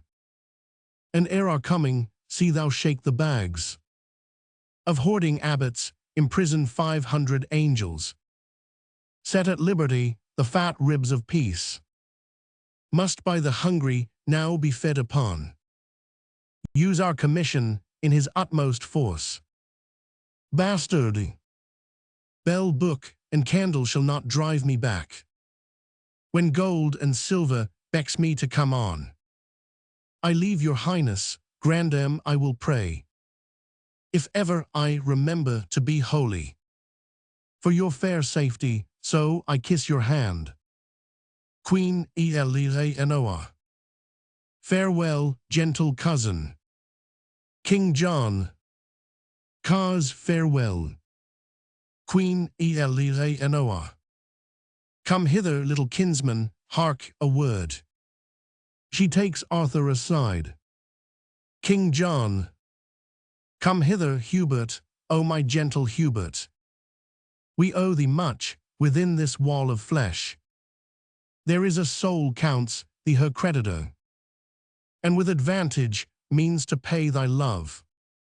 And, my good friend, thy voluntary oaths. Lives in this bosom, dearly cherished. Give me thy hand, I had a thing to say, but I will fit it with some better tune. By heaven, Hubert, I am almost a sham 500. To say what good respect I have of thee. Hubert, I am much bounden to your majesty. King John. Good friend, thou hast no cause to say so yet. But thou shalt have, and creep time ne'er so slow. Yet it shall come for me, to do thee good. I had a thing to say, but let it go. The sun is in the heaven, and the proud day, attended with the pleasures of the world, is all too wanton and too full of gods, to give me audience if the midnight bell. Chapter 999, with his iron tongue and brazen mouth, sound on into the drowsy race of night. If this same were a churchyard where we stand, and thou possessed with 1,000 wrongs, or if that surly spirit, melancholy, had back 500 thy blood, and made it heavy thick, which else runs tickling up and down the veins, making that idiot laughter keep men's eyes, and strain their cheeks to idle merriment, a passion hateful to my purposes. Or if that thou couldst see me without eyes, hear me without thine ears, and make reply, without a tongue, using conceit alone, without eyes, ears, and harmful sound of words, then, in despite of brooded watchful day, I would into thy bosom pour my thoughts. But I will not, yet I love thee well, and by my troth I think thou lovest me well. Hubert, so well that, what you bid me undertake, though that my death were adjunct to my act, by heaven I would do it. King John. Do not I know thou wouldst. Good Hubert, Hubert, Hubert, throw thine eye on yon young boy. I tell thee what, my friend, he is a very serpent in my way, and wheresoe'er this foot of mine doth tread, he lies before me. Dost thou understand me? Thou art his keeper, Hubert, and I keep him so, that he shall not offend your majesty. King John. Death. Hubert. My lord. King John. A grave. Hubert. He shall not live. King John. Enough. I could be merry now, Hubert, I love thee. Well, I 100 not say what I intend for thee. Remember, madam, fare you well. Chapter 1, 100 Send those powers o'er to your majesty. Queen Eleanor. My blessing go with thee. King John. For England, cousin, go. Hubert shall be your man, attend on you, with all true duty, on toward Calais ho. Scene 4, the same, the French king's tent. Enter King Philip, Louis, Pandolf, and attendants. King Philip. So by a roaring tempest on the flood, a whole armado of convicted sail is scattered and disjoined 500 from fellowship. Pandulph. Courage and comfort, all shall yet go well. King Philip. What can go well when we have run so 99? Are we not beaten? Is not Angers lost? Arthur Tan prisoner, divers dear friends slain, and bloody England into England gone. o'erbearing interruption, spite of France. Chapter 50, Wheeze. What he hath won, that has he fortified. So hot a speed with such advice, dispose 500. Such temperate order in so fierce a cause. Doth want example, who hath read or heard of any kindred action like to this. King Philip. Well could I bear that England had this praise, so we could find some pattern of our shame. Enter Constance. Look who comes here, a grave unto a soul, holding eternal spirit against her will, in the vile prison of afflicted breath. I prithee, lady, go away with me. Chapter 100, Constance. Lo now see the issue of your peace.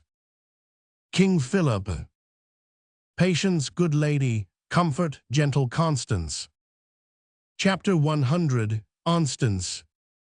No, I defy all counsel, all redress, but that which ends all counsel, true redress. Death, death, O amiable, lovely death. Thou odoriferous stench, sound rottenness. Arise forth from the couch of lasting night. Thou hate and terror to prosperity. And I will kiss thy detestable bones, and put my eyeballs in thy vaulty brows, and wring these fingers with thy household worms, and stop this gap of breath with fulsome dust, and be a carrion monster like thyself. Come, grin on me, and I will think thou smilst, and bust thee as thy wife, misery's love. Oh, come to me. King Philip. O fair affliction, peace. Chapter 100, Constance. No, no, I will not, having breath to cry. Oh, that my tongue were in the thunder's mouth. Then with a passion would I shake the world, and rouse from sleep that fell anatomy, which cannot hear a lady's feeble voice, which scorns a modern invocation. Pandulph. Lady, you utter madness and not sorrow. Chapter 100, Constance. Thou art not holy to belie me so. I am not mad, this hair I tear is mine. My name is Constance, I was Geoffrey's wife. Young Arthur is my son, and he is lost. I am not mad, I would to heaven I were. For then, 'tis like I should forget myself. Oh, if I could, what grief should I forget? Preach some philosophy to make me mad, and thou shalt be canonized 500, cardinal. For being not mad, but sensible of grief, my reasonable part produces reason. How I may be deliver 500 of these woes, and teaches me to kill or hang myself. If I were mad, I should forget my son, or madly think a babe of clouts were he. I am not mad, too well I feel the different plague of each calamity. King Philip. Bind up those tresses, oh, what love I note in the fair multitude of those her hairs, where but by a chance a silver drop hath fallen. Even to that drop 10,000 wiry friends do glue themselves in sociable grief, like true, inseparable, faithful loves, sticking together in calamity. Chapter 100, Constance. To England, if you will. King Philip. Bind up your hairs. Chapter 100, Constance. Yes, that I will, and wherefore will I do it? I tore them from their bonds and cried aloud, oh, that these hands could so redeem my son, as they have given these hairs their liberty. But now I envy at their liberty, and will again commit them to their bonds, because my poor child is a prisoner. And Father Cardinal, I have heard you say that we shall see and know our friends in heaven. If that be true, I shall see my boy again. For since the birth of Cain, the first male child, to him that 999 but yesterday suspire, there was not such a gracious creature born. But now will canker sorrow eat my bud, and chase the native beauty from his cheek, and he will look as hollow as a ghost, as 1499, and meager as an ague's fit. And so he 100 die, and rising so again. When I shall meet him in the court of heaven, I shall not know him, therefore never, never must I behold my pretty Arthur more. Pandulph. You hold too heinous a respect of grief. Chapter 100, Constance. He talks to me that never had a son. King Philip. You are as fond of grief as of your child. Chapter 100, Constance. Grief fills the room up of my absent child. Lies in his bed, walks up and down with me. Puts on his pretty looks, repeats his words. Remembers me of all his gracious parts.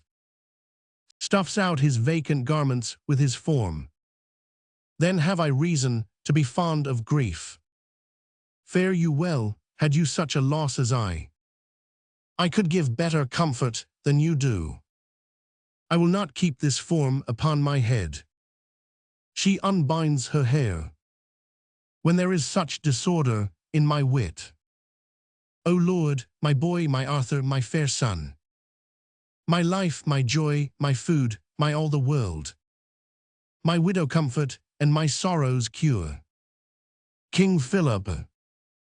I fear some outrage, and I 100 follow her. Chapter 50, Wheeze. There's nothing in this world can make me joy. Life is as tedious as a twice-told tale, vexing the dull ear of a drowsy man. And bitter shame hath spoiled 500 the sweet world's taste, that it yields naught but shame and bitterness. Pandulph. Before the curing of a strong disease, even in the instant of repair and health, the fit is strongest, evils that take leave. On their departure, most of all show evil. What have you lost by losing of this day? Chapter 50, Wheeze. All days of glory, joy, and happiness. Pandulph. If you had won it, certainly you had. No, no, when fortune means to men most good, she looks upon them with a threatening eye. 'Tis strange to think how much King John hath lost in this which he accounts so clearly won. Are not you grieved 500 that Arthur is his prisoner? Chapter 50, Wheeze. As heartily as he is glad he hath him. Pandulph. Your mind is all as youthful as your blood. Now hear me speak with a prophetic spirit.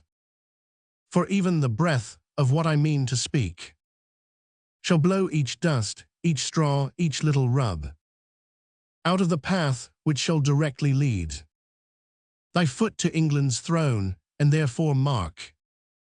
John hath seized 500 Arthur, and it cannot be that, whiles warm life plays in that infant's veins, the misblack 500 John should entertain an hour. 1 minute, nay, 1 quiet breath of rest. A scepter snatch 500 with an unruly hand. Must be boisterously maintain 500, as gain 500. And he that stands upon a slippery place makes nice of no vile hold to stay him up. That John may stand, then Arthur needs must fall. So be it, for it cannot be but so. Chapter 50, Wheeze. But what shall I gain by young Arthur's fall? Pandulph. You, in the right of Lady Blanche your wife, may then make all the claim that Arthur 999. Chapter 50, Wheeze. And lose it, life and all, as Arthur 999. Pandulph.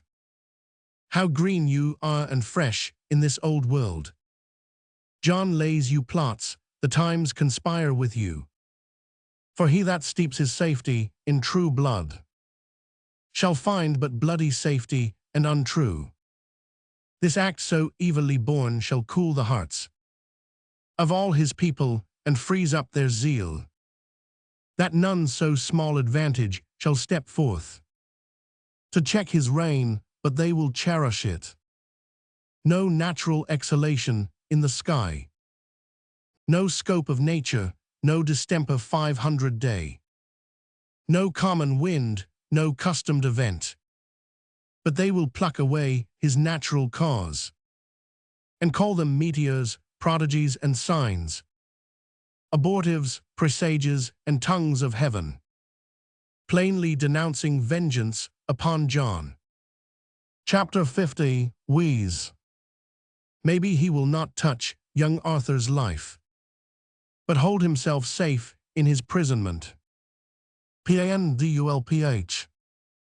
O sir, when he shall hear of your approach, if that young Arthur be not gone already, even at that news he dies, and then the hearts of all his people shall revolt from him, and kiss the lips of unacquainted change, and pick strong matter of revolt and wrath out of the bloody fingers ends of John. Methinks I see this hurly all on foot.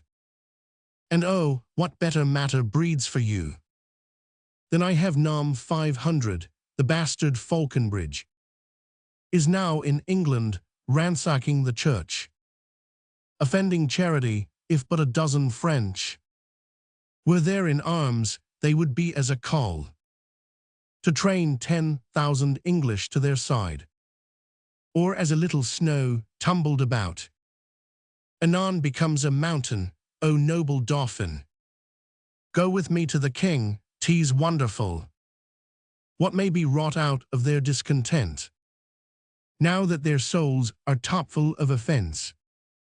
For England go, I will wet on the king. Chapter 50, Wheeze. Strong reasons make strong actions, let us go. If you say aye, the king will not say no. Act 4. Scene 1, Northampton, a room in the castle. Enter Hubert and 2 executioners. Hubert. Heat me these irons hot, and look thou stand within the arras, when I strike my foot upon the bosom of the ground, rush forth, and bind the boy which you shall find with me fast to the chair. Be heedful, hence, and watch. First executioner. I hope your warrant will bear out the deed. Hubert. Uncleanly scruples, fear not you look taut. Exeunt executioners. Young lad, come forth, I have to say with you. Enter Arthur. Arthur. Good morrow, Hubert. Hubert. Good morrow, little prince. Arthur. As little prince, having so great a title, to be more prince as may be, you are sad. Hubert. Indeed, I have been merrier. Arthur. Mercy on me. Methinks nobody should be sad but I. Yet I remember, when I was in France, young gentlemen would be as sad as night, only for wantonness, by my Christendom.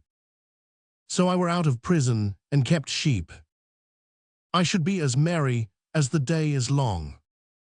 And so I would be here, but that I doubt. My uncle practices more harm to me. He is afraid of me, and I of him. Is it my fault that I was Geoffrey's son. No, indeed, is't not, and I would to heaven I were your son, so you would love me, Hubert. Hubert.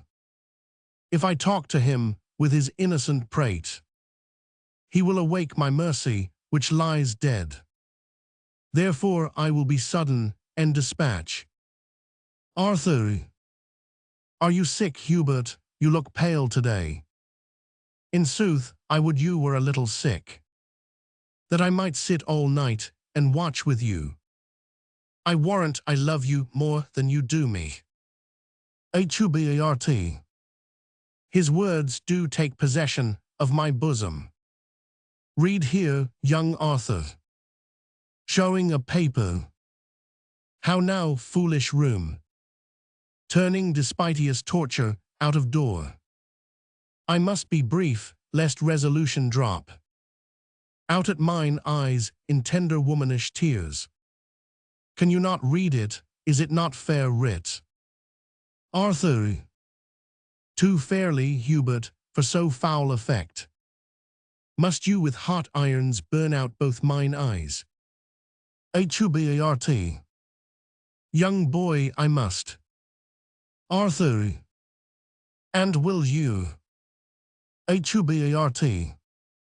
And I will. Arthur. Have you the heart, when your head 999 but ache? I knit my handkerchief about your brows. The best I had, a princess wrought it me.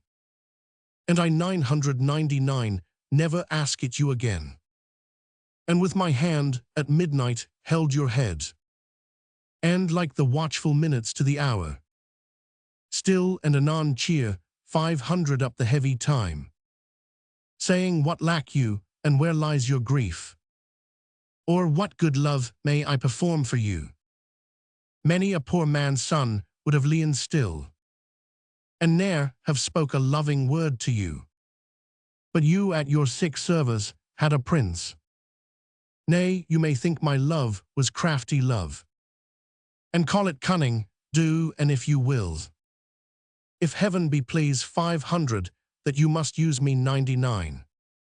Why then you must, will you put out mine eyes? These eyes that never 999, nor never shall, so much as frown on you. Hubert. I have sworn to do it, and with hot irons must I burn them out. Arthur. Ah, none but in this iron age would do it. The iron of itself, though heat red hot, approaching near these eyes, would drink my tears, and quench his fiery indignation, even in the matter of mine innocence. Nay, after that, consume away in rust, but for containing fire to harm mine eye. Are you more stubborn hard than hammer 500 iron? And if an angel should have come to me, and told me Hubert should put out mine eyes, I would not have believed 500 him, no tongue but Hubert s. Hubert. Come forth. Enter executioners with cords, irons, and 100. Do as I bid you do. Arthur. Oh, save me, Hubert, save me, my eyes are out, even with the fierce looks of these bloody men. Hubert. Give me the iron, I say, and bind him here. Arthur. Alas, what need you be so boisterous rough? I will not struggle, I will stand stone still. For heaven's sake, Hubert, let me not be bound. Nay, hear me, Hubert, drive these men away, and I will sit as quiet as a lamb. I will not stir, nor wince, nor speak a word, nor look upon the iron angrily. Thrust but these men away, and I 100 forgive you. Whatever torment you do put me to. Hubert. Go stand within, let me alone with him. First executioner. I am best please 500 to be from such a deed. Exeunt executioners. Arthur. Alas, I then have chid away my friend. He hath a stern look, but a gentle heart. Let him come back, that his compassion may give life to yours. Hubert. Come, boy, prepare yourself. Arthur. Is there no remedy? Hubert. None but to lose your eyes. Arthur.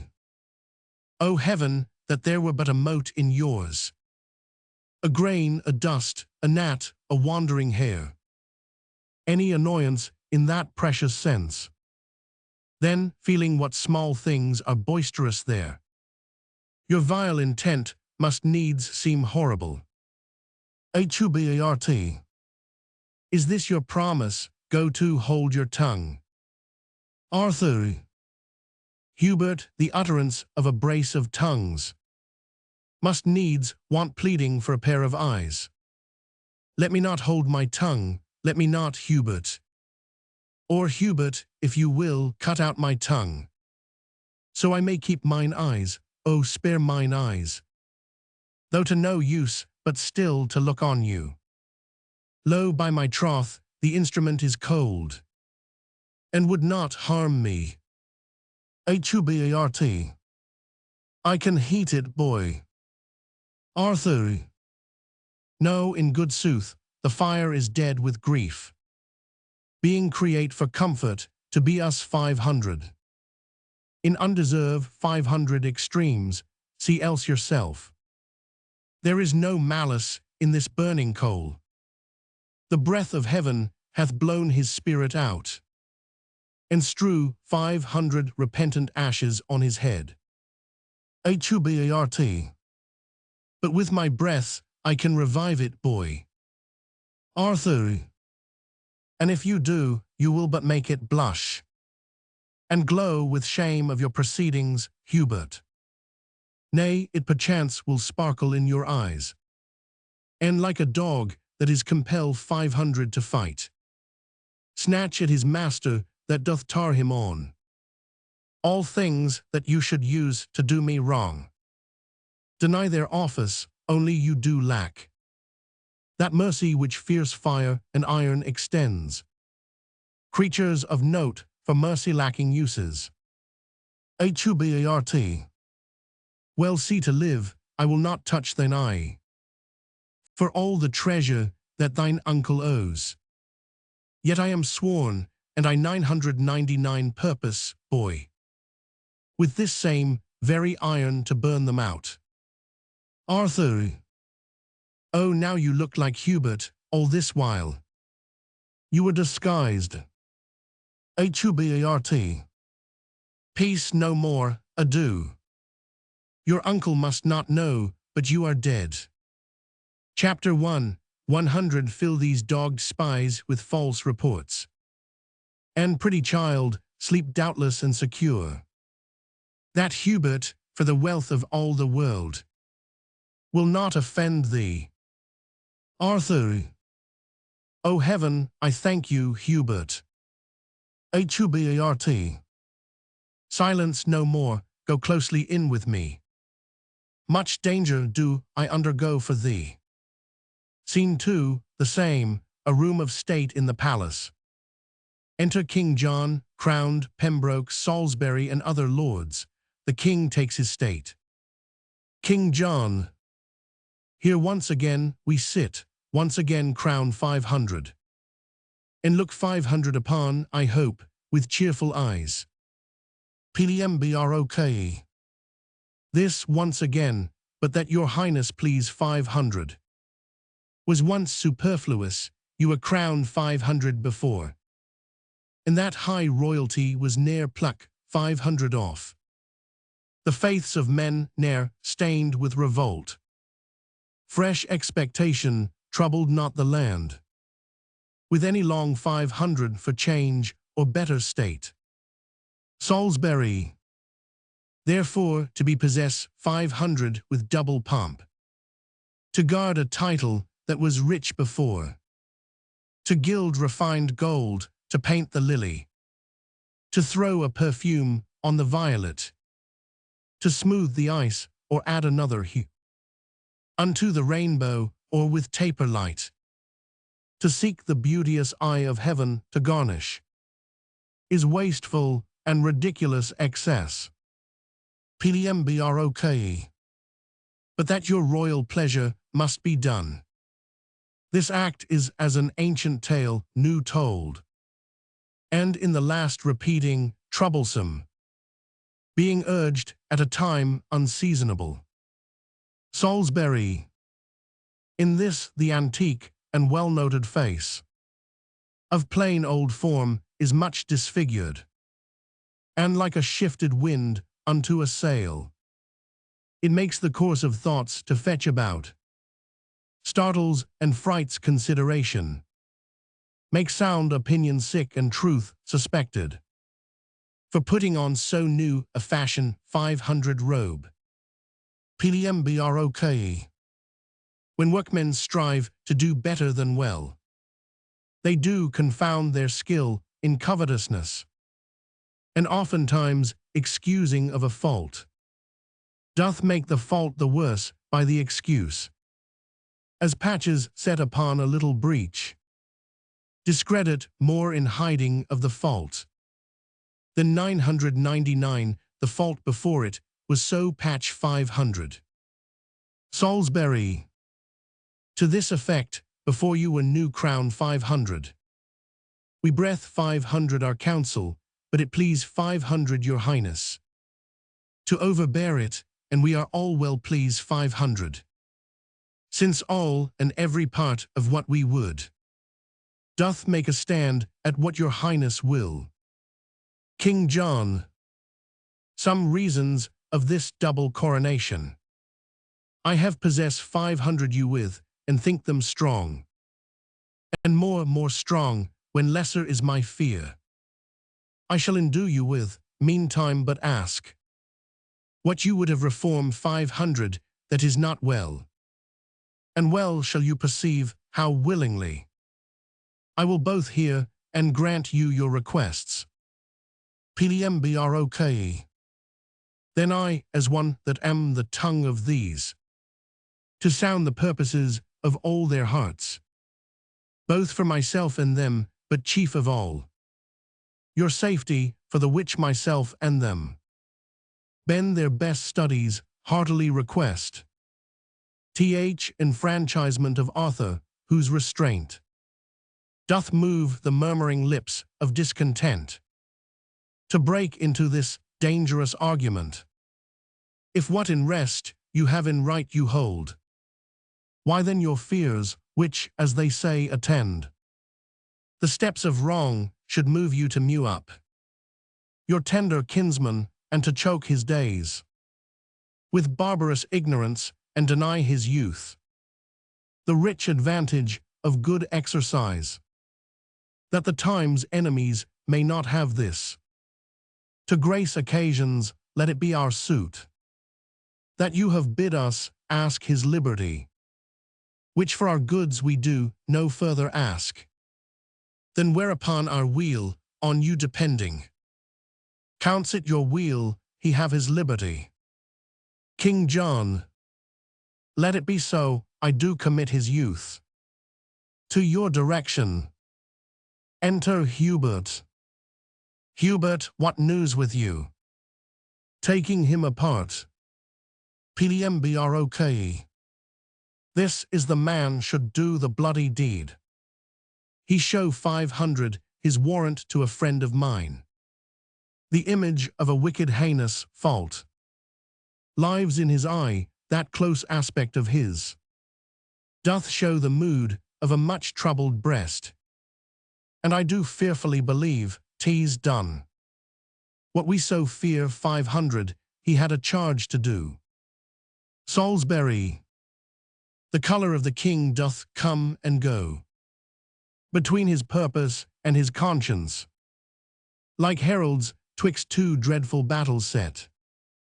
His passion is so ripe it needs must break. Pdmbrok. And when it breaks, I fear will issue thence the foul corruption of a sweet child's death. King John, we cannot hold mortality's strong hand. Good lords, although my will to give is living, the suit which you demand is gone and dead. He tells us Arthur is Decia's 500 tonight. Salisbury, indeed, we fear 500, his sickness was past cure. Pembrok, indeed, we heard how near his death he was, before the child himself felt he was sick. This must be answer 500, either here or hence. King John, why do you bend such solemn brows on me? Think you I bear the shears of destiny? Have I commandment on the pulse of life? Salisbury, it is apparent foul play and 'tis shame, that greatness should so grossly offer it. So thrive it in your game, and so farewell.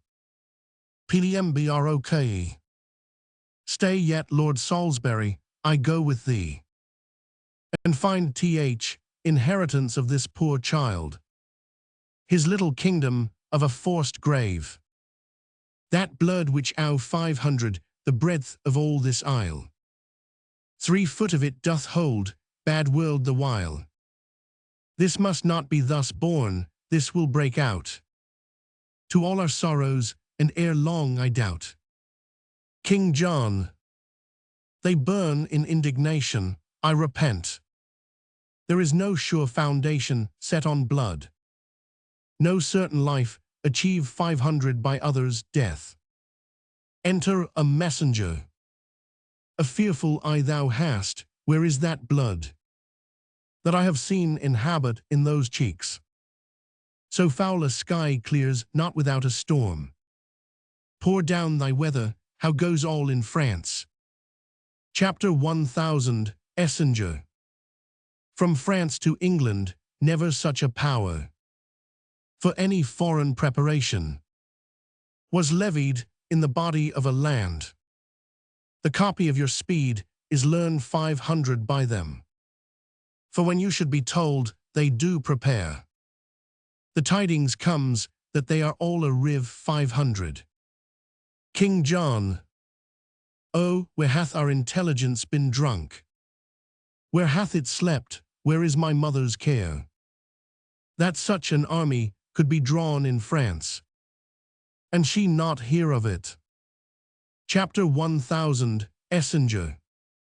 My liege, her ear is stopped 500 with dust, the 1st of April died your noble mother, and as I hear, my lord, the Lady Constance, in a frenzy died 3 days before, but this from rumor's tongue I idly heard, if true or false I know not.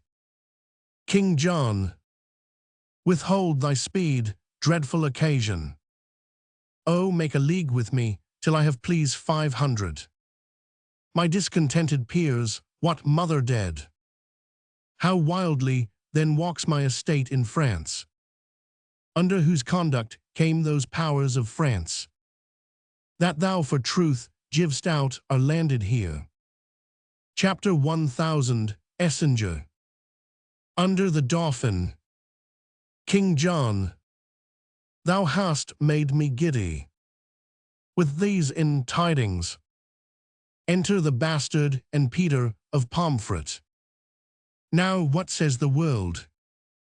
To your proceedings do not seek to stuff my head with more 99 news, for it is full. Bastard. But if you be afeard to hear the worst, then let the worst, unheard, fall on your head. King John, bear with me, cousin, for I was amaze 500. Under the tide, but now I breathe again. Aloft the flood, and can give audience to any tongue, speak it of what it will. Bastard, how I have sped among the clergymen. The sums I have collected shall express. But as I travail 500 hither through the land, I find the people strangely fantasied, possess 500 with rumors, full of idle dreams, not knowing what they fear, but full of fear. And here's a prophet that I brought with me, from forth the streets of Pomfret, whom I found, with many hundreds treading on his heels, to whom he sung in rude harsh-sounding rhymes, that ere the next Ascension Day at noon, your Highness should deliver up your crown. King John, thou idle dreamer, wherefore didst thou so? Peter of Pomfret, foreknowing that the truth will fall out so.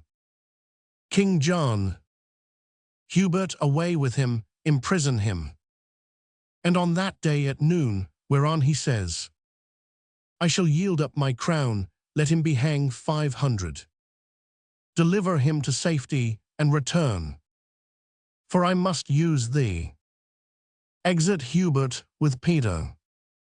O my gentle cousin, hear'st thou the news abroad, who are a riv 500?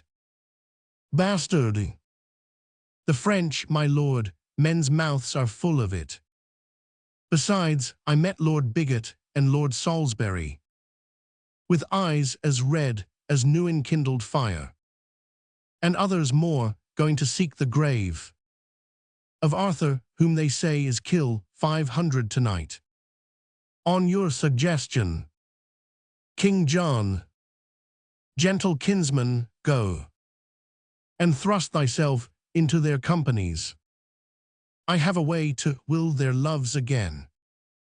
Bring them before me. Bastard! I will seek them out. King John, nay, but make haste, the better foot before. Oh, let me have no subject enemies, when adverse foreigners affright my towns, with dreadful pomp of stout invasion. Be Mercury, set feathers to thy heels, and fly like thought from them to me again. Bastard! The spirit of the time shall teach me speed. King John spoke like a spriteful noble gentleman. Go after him, for he perhaps shall need some messenger betwixt me and the peers. And be thou he. Chapter 1000, Essenger. With all my heart, my liege. King John, my mother dead. Enter Hubert. Hubert. My lord, they say 5 moons were seen tonight. 4 fixed, and the 5th 999 whirl about. The other 4 in wondrous motion.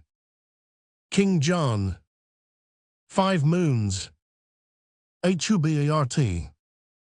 Old men and beldams in the streets do prophesy upon it dangerously. Young Arthur's death is common in their mouths, and when they talk of him, they shake their heads, and whisper one another in the ear.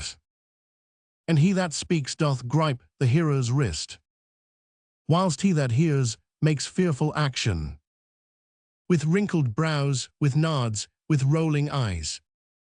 I saw a smith stand with his hammer thus, the whilst his iron 999 on the anvil cool, with open mouth swallowing a tailor's news, who with his shears and measure in his hand, standing on slippers which his nimble haste had falsely thrust upon contrary feet, told of a many thousand warlike French that were embattled and rank 500 in Kent.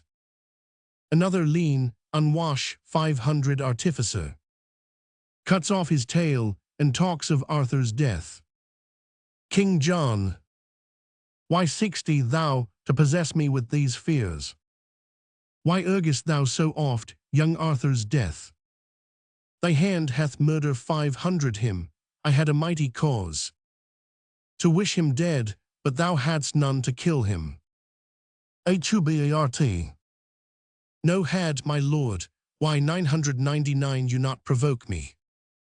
King John.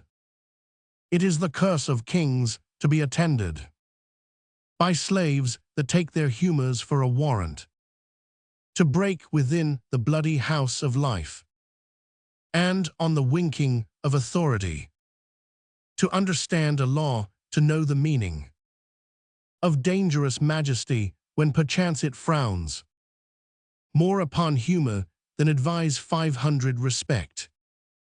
HUBART. Here is your hand and seal for what I 999. King John.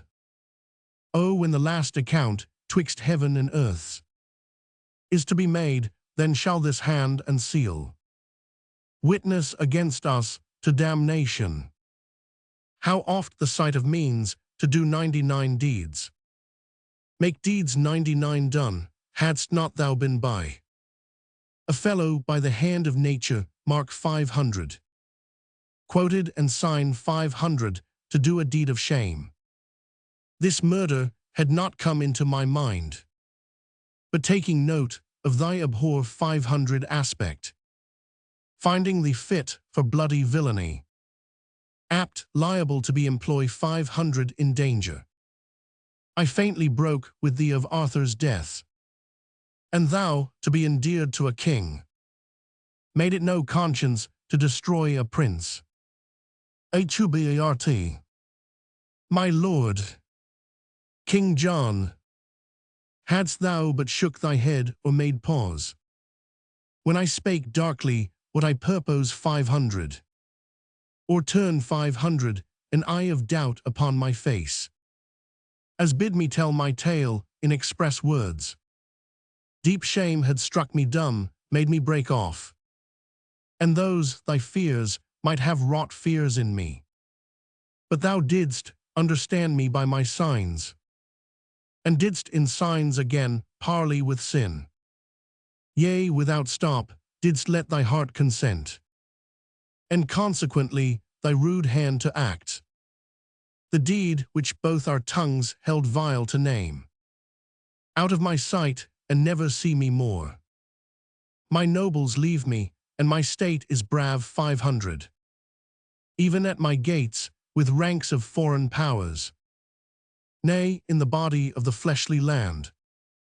This kingdom, this confine of blood and breath, hostility and 153 tumult reigns between my conscience and my cousin's death. HUBART. Arm you against your other enemies. Chapter 1. 100. Make a peace between your soul and you. Young Arthur is alive, this hand of mine is yet a maiden and an innocent hand, not painted with the crimson spots of blood. Within this bosom never enter 500 yet the dreadful motion of a murderous thought, and you have slander 500 nature in my form, which, howsoever rude exteriorly, is yet the cover of a fairer mind than to be butcher of an innocent child. King John. Doth Arthur live? O haste thee to the peers. Throw this report on their incensed rage, and make them tame to their obedience. Forgive the comment that my passion made upon thy feature, for my rage was blind, and foul imaginary eyes of blood presented thee more hideous than thou art. O answer not, but to my closet bring the angry lords with all expedient haste. I conjure thee but slowly, run more fast. Scene 3, the same, before the castle. Enter Arthur on the walls. Arthur. The wall is high, and yet will I leap down. Good ground, be pitiful, and hurt me not. There's few or none do know me, if they 999. This shipboy's semblance hath disguised 500 me quite. I am afraid, and yet I 100 venture it. If I get down, and do not break my limbs. Chapter 1. 100 find 1,000 shifts to get away. as good to die and go, as die and stay. O me, my uncle's spirit is in these stones. Heaven take my soul, and England keep my bones. Enter Pembroke, Salisbury, and Bigot. Salisbury. Lords, I will meet him at St. Edmundsbury. It is our safety, and we must embrace this gentle offer of the perilous time. Pembroke. Who brought that letter from the Cardinal? Salisbury. The Count Melun, a noble lord of France, whose private with me of the Dauphin's love is much more general than these lines import. Bigot. Tomorrow morning let us meet him then. Salisbury. Or rather then set forward, for 'twill be 2 long days' journey, lords, or ere we meet. Enter the bastard. Bastard. Once more today well met, distemper 500 lords. The king by me requests your presence straight. Salisbury. The king hath dispossessed 500 himself of us. We will not line his thin bestained cloak with our pure honours, nor attend the foot that leaves the print of blood where'er it walks. Return and tell him so, we know the worst. Bastard. Whate'er you think, good words I think were best. Salisbury. Our griefs, and not our manners, reason now. Bastard. But there is little reason in your grief. Therefore, 'twere reason you had manners now. Pembroke. Sir, impatience hath his privilege. Bastard. 'Tis true, to hurt his master, no man else. Salisbury. This is the prison, what is he lies here? Pembroke. O death made proud with pure and princely beauty. The earth had not a hole to hide this deed. Salisbury. Murder, as hating what himself hath done, doth lay it open to urge on revenge. Bigot. Or, when he doom 500 this beauty to a grave, found it too precious princely for a grave. Salisbury. Sir Richard, what think you, have you beheld?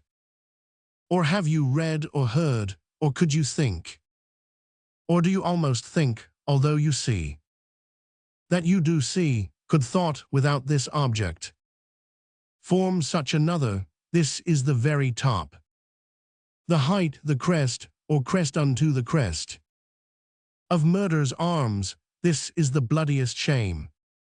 The wildest savagery, the vilest stroke, that ever wall 500 wrath or staring rage presented to the tears of soft remorse.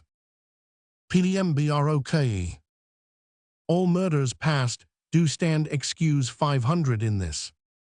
And this, so sole and so unmatchable, shall give a holiness, a purity, to the yet unbegotten sin of times, and prove a deadly bloodshed but a jest, exampled by this heinous spectacle. Bastard. It is a damned and a bloody work, the graceless action of a heavy hand, if that it be the work of any hand. Salisbury. If that it be the work of any hand. We had a kind of light, what would ensue? It is the shameful work of Hubert's hand, the practice and the purpose of the king, from whose obedience I forbid my soul, kneeling before this ruin of sweet life, and breathing to his breathless excellence the incense of a vow, a holy vow, never to taste the pleasures of the world, never to be infected with delight, nor conversant with ease and idleness, till I have set a glory to this hand, by giving it the worship of revenge. Pembroke, and bigot. Our souls religiously confirm thy words. Enter Hubert. Hubert. Lords, I am hot with haste in seeking you. Arthur doth live, the king hath sent for you. Salisbury. Oh, he is bold, and blushes not at death. Avaunt, thou hateful villain, get thee gone. Hubert. I am no villain. Salisbury. Must I rob the law? Drawing his sword. Bastard. Your sword is bright, sir, put it up again. Salisbury. Not till I sheath it in a murderer's skin. Hubert. Stand back, Lord Salisbury, stand back, I say. By heaven, I think my sword is as sharp as yours. I would not have you, Lord, forget yourself, nor tempt the danger of my true defense, lest I, by marking of your rage, forget your worth, your greatness, and nobility. Bigot. Out dunghill, darst thou brave a nobleman. Hubert. Not for my life, but yet I dare defend my innocent life against an emperor. Salisbury. Thou art a murderer. Hubert. Do not prove me so. Yet I am none whose tongue sower speaks false. Not truly speaks, who speaks not truly lies. Pdmbrok. Cut him to pieces. Bastard. Keep the peace, I say. Salisbury. Stand by, or I shall gall you, Falconbridge. Bastard. Thou wert better gall the devil, Salisbury. If thou but frown on me, or stir thy foot, or teach thy hasty spleen to do me shame. Chapter 1, 100 Strike thee dead, put up thy sword betime. Or I so maul you and your toasting iron, that you shall think the devil is come from hell. Bigot. What wilt thou do, renowned Falconbridge? Second a villain and a murderer. Hubert. Lord Bigot, I am none. Bigot. Who kill 500 this prince. Hubert. 'Tis not an hour since I left him well. I honor 500 him, I love 500 him, and will weep my date of life out for his sweet life's loss. Salisbury. Trust not those cunning waters of his eyes, for villainy is not without such room, and he, long traded in it, makes it seem like rivers of remorse and innocency. Away with me, all you whose souls abhor uncleanly savours of a slaughterhouse, for I am stifled with this smell of sin. Bigot. Away toward Berry, to the Dauphin there. Pdmbrok. There tell the king he may inquire us out. Bastard. Here's a good world, knew you of this fair work, beyond the infinite and boundless reach of mercy, if thou didst this deed of death. Art thou damn 500, Hubert? Hubert. Do but hear me, sir. Bastard. I tell thee what. Thou art damn 500 as black, nay, nothing is so black. Thou art more deep damn 500 than Prince Lucifer. There is not yet so ugly a fiend of hell as thou shalt be, if thou didst kill this child. Hubert. Upon my soul. Bastard. If thou didst but consent to this most cruel act, do but despair. And if thou want'st a cord, the smallest thread, that ever spider twisted from her womb, will serve to strangle thee, a rush will be a beam to hang thee on, or wouldst thou drown thyself? Put but a little water in a spoon, and it shall be as all the ocean, enough to stifle such a villain up. I do suspect thee very grievously. Hubert, if I in act, consent, or sin of thought, be guilty of the stealing that sweet breath, which was embounded in this beauteous clay, let hell want pains enough to torture me. I left him well. Bastard, go bear him in thine arms. I am amazed 500, methinks, and lose my way among the thorns and dangers of this world. How easy dost thou take all England up from forth this morsel of dead royalty. The life, the right, and truth of all this realm is fled to heaven, and England now is left to tug and scamble, and to part by teeth. The unknown 500 interest of proud swelling state. Now for the bare pick 500 bone of majesty. Doth dogged war bristle his angry crest, and snarleth in the gentle eyes of peace. Now powers from home and discontents at home meet in one line, and vast confusion waits, as doth a raven on a sick-fallen beast. The imminent decay of rested pomp. Now happy he whose cloak and cincture can hold out this tempest, bear away that child, and follow me with speed, I to the king. 1,000 businesses are brief in hand, and heaven itself doth frown upon the land. Act 5. Scene 1, Northampton, a room in the palace. Enter King John, Pandulph with the crown and attendants. King John, thus have I yielded up into your hand the circle of my glory. Pandulph. Giving King John the crown. Take again from this my hand as holding of the Pope your sovereign greatness and authority. King John, now keep your holy word, go meet the French, and from his holiness use all your power to stop their marches, for we are in flam 500. Our discontented counties do revolt. Our people quarrel with obedience, swearing allegiance and the love of soul to stranger blood, to foreign royalty.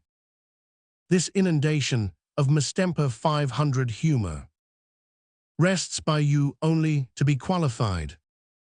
Then pause not, for the present times so sick. That present medicine must be ministered, or overthrow incurable ensues. Pandulph. It was my breath that blew this tempest up upon your stubborn usage of the Pope. But since you are a gentle convertite, my tongue shall hush again this storm of war, and make fair weather in your blustering land. On this Ascension Day, remember well, upon your oath of service to the Pope, go I to make the French lay down their arms. King John, is this Ascension Day, 999, not the prophet? Say that before Ascension Day at noon. My crown I should give off, even so I have. I 999, suppose, it should be on constraint. But heaven be thanked 500, it is but voluntary. Enter the bastard. Bastard. All Kent hath yielded, nothing there holds out. But Dover Castle, London hath received 500. Like a kind host, the Dauphin and his powers. Your nobles will not hear you, but are gone to offer service to your enemy. And wild amazement hurries up and down the little number of your doubtful friends. King John, would not my lords return to me again? After they heard young Arthur was alive. Bastard! They found him dead and cast into the streets. An empty casket where the jewel of life, by some damn 500 hand, was robbed 510 away. King John, that villain Hubert, told me he 999 live. Bastard! So on my soul, he 999, for aught he knew. But wherefore do you droop, why look you sad? Be great in act, as you have been in thought. Let not the world see fear and sad distrust. Govern the motion of a kingly eye. Be stirring as the time, be fire with fire. Threaten the threatener, and outface the brow of bragging horror, so shall inferior eyes that borrow their behaviors from the great grow great by your example, and put on the dauntless spirit of resolution. Away and glister like the god of war, when he intendeth to become the field. Show boldness and aspiring confidence. What shall they seek the lion in his den, and fright him there, and make him tremble there? Oh, let it not be said, forage and run, to meet displeasure farther from the doors, and grapple with him ere he comes so nigh.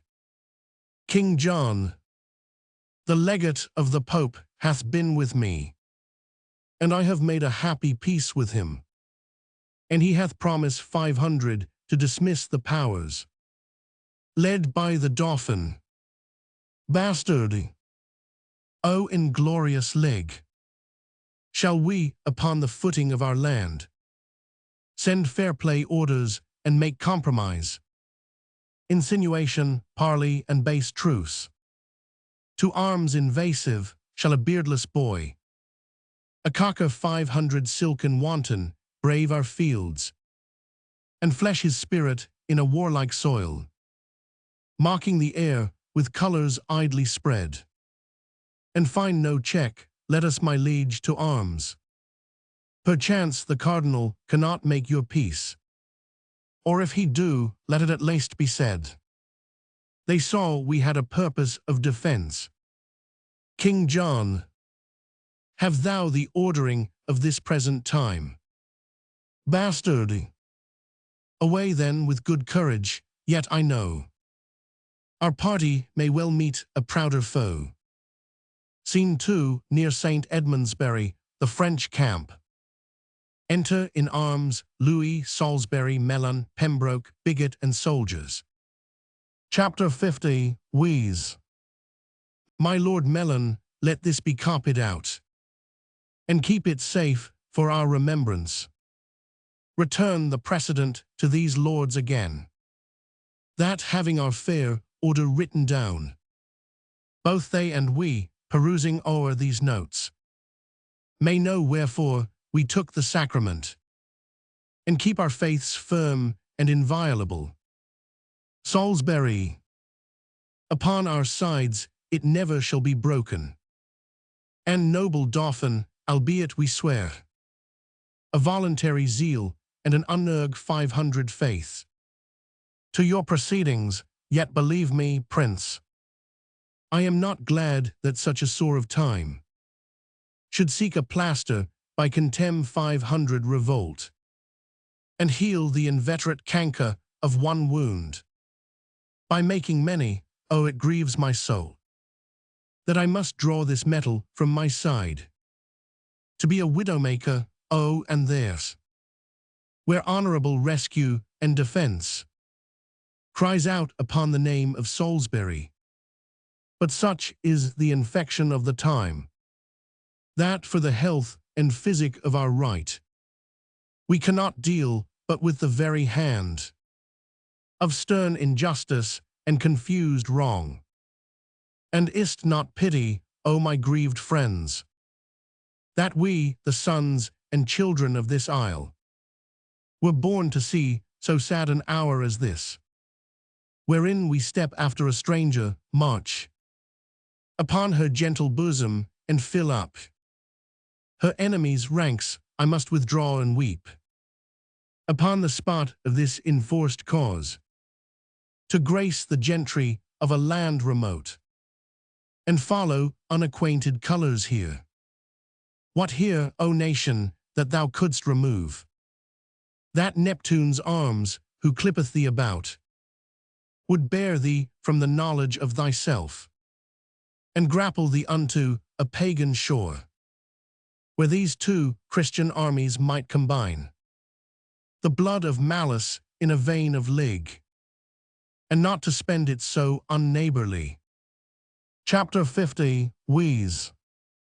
A noble temper dost thou show in this, and great affections wrestling in thy bosom doth make an earthquake of nobility. Oh, what a noble combat hast thou fought, between compulsion and a brave respect. Let me wipe off this honourable dew, that silverly doth progress on thy cheeks. My heart hath melted at a lady's tears, being an ordinary inundation. But this effusion of such manly drops, this shower blown up by tempest of the soul, startles mine eyes and makes me more amaze 500 than had I seen the vaulty top of heaven. Figure 500 quite o'er with burning meteors. Lift up thy brow, renowned Salisbury, and with a great heart heave away this storm. Commend these waters to those baby eyes that never saw the giant world in rag 500, nor met with fortune other than at feasts, full of warm blood, of mirth, of gossiping. Come, come, for thou shalt thrust thy hand as deep into the purse of rich prosperity as Louis himself, so nobles shall you all, that knit your sinews to the strength of mine. And even there, methinks, an angel spake. Enter Pandulph. Look where the holy legate comes apace, to give us warrant from the hand of heaven, and on our actions set the name of right. With holy breaths. Pandulph. Hail, noble Prince of France. The next is this: King John hath reconciled 500. Himself to Rome, his spirit is come in. That so stood out against the Holy Church, the great metropolis and see of Rome. Therefore thy threatening colours now wind up, and tame the savage spirit of wild war, that like a lion foster 500 up at hand. It may lie gently at the foot of peace, and be no further harmful than in show. Chapter 50. Wheeze. Your grace shall pardon me, I will not back. I am too highborn to be propertied, to be a secondary at control, or useful serving man and instrument to any sovereign state throughout the world. Your breath first kindled the dead coal of wars between this chasties 500 kingdom and myself, and brought in matter that should feed this fire. And now 'tis far too huge to be blown out with that same weak wind which enkindled it. You taught me how to know the face of right, acquainted me with interest to this land, yea, thrust this enterprise into my heart. And come ye now to tell me John hath made his peace with Rome. What is that peace to me? Chapter 1. By the honour of my marriage bed, after young Arthur claimed this land for mine, and now it is half conquer 500 must I back, because that John hath made his peace with Rome. Am I Rome's slave? What penny hath Rome borne? What men provided? What munitions sent? To underprop this action, is't not I that undergo this charge, who else but I? And such as to my claim are liable, sweat in this business and maintain this war. Have I not heard these islanders shout out, Vive le Roi, as I have bank 500 their towns? Have I not here the best cards for the game? To win this easy match, play 500 for a crown. And shall I now give o'er the yielded set? No, no, on my soul, it never shall be said. Pandulph. You look but on the outside of this work. Chapter 50, Wheeze. Outside or inside, I will not return, till my attempt so much be glorified, as to my ample hope was promised, before I drew this gallant head of war, and cull 500, these fiery spirits from the world, to outlook conquest and to win renown, even in the jaws of danger and of death. What lusty trumpet thus doth summon us? Enter the bastard, attended. Bastard. According to the fair play of the world. Let me have audience, I am sent to speak. My holy lord of Milan, from the king. I come to learn how you have dealt for him. And as you answer, I do know the scope, and warrant limited unto my tongue. Pandulph. The Dauphin is too wilful opposite, and will not temporize with my entreaties. He flatly says he 100 not lay down his arms. Bastard. By all the blood that ever fury breath 500. The youth says, well, now hear our English king, for thus his royalty doth speak in me. He is prepare 500, and reason too he should. This apish and unmannerly approach, this harness 500 mask and unadvised revel, this unhair 500 sauciness and boyish troops, the king doth smile at, and is well prepare 500.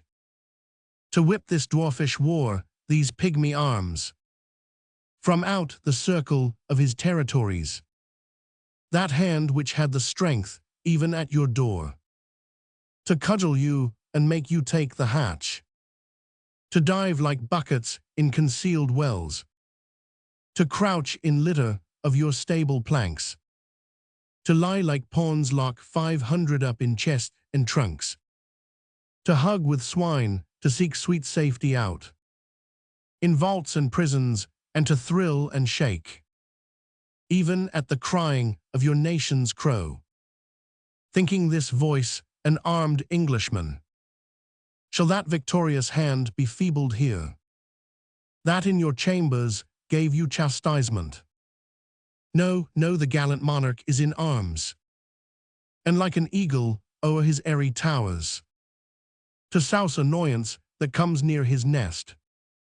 And you degenerate, you in great revolts, you bloody Neros, ripping up the womb of your dear mother England, blush for shame, for your own ladies and pale visag 500 maids, like Amazons, come tripping after drums, their thimbles into armed gauntlets change, their needles to lances, and their gentle hearts to fierce and bloody inclination.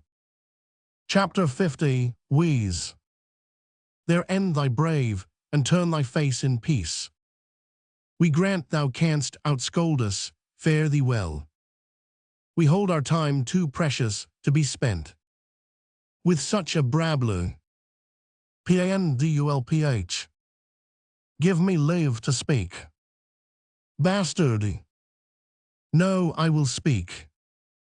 Chapter 50, Wheeze. We will attend to neither. Strike up the drums, and let the tongue of war plead for our interest and our being here. Bastard.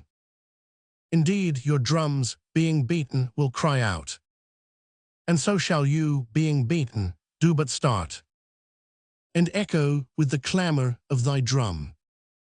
And even at hand, a drum is ready brack 500, that shall reverberate all as loud as thine.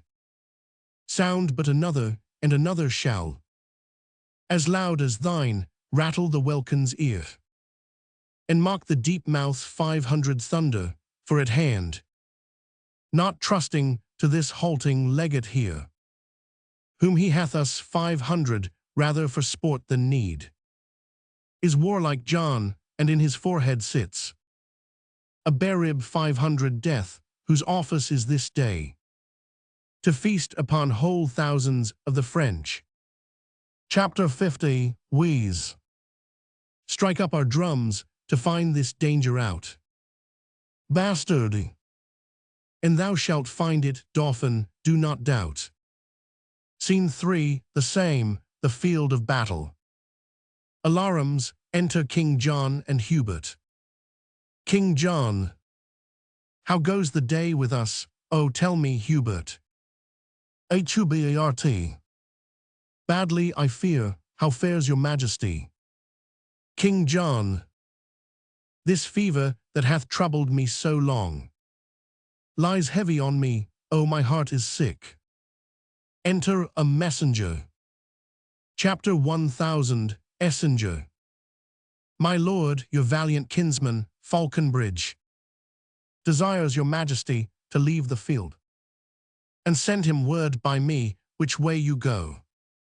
King John. Tell him toward Swinstead, to the abbey there. Chapter 1000. Essenger. Be of good comfort, for the great supply that was expected by the Dauphin here. A rack 503 nights ago on Goodwin Sands.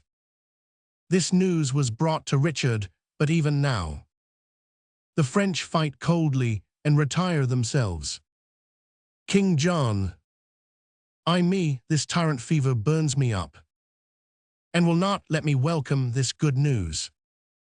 Set on toward Swinstead, to my litter straight. Weakness possesseth me, and I am faint. Scene 4. The same, another part of the same. Enter Salisbury, Pembroke, and Bigot. Salisbury. I 999, not think the king so store 500 with friends. Pembrok. Up once again, put spirit in the French. If they miscarry, we miscarry too. Salisbury. That misbegotten devil, Falconbridge, in spite of spite, alone upholds the day. Pembrok. They say King John, sore sick, hath left the field. Enter Melon, wounded, and led by soldiers. Chapter 1000. Elun. Led me to the revolts of England here. Salisbury. When we were happy, we had other names. Pembrok. It is the Count Melon. Salisbury. Wounded to death. Chapter 1000. Elun. Fly, noble English, you are bought and sold. Unthread the rude eye of rebellion, and welcome home again discarded faith. Seek out King John, and fall before his feet. For if the French be lords of this loud day, he means to recompense the pains you take.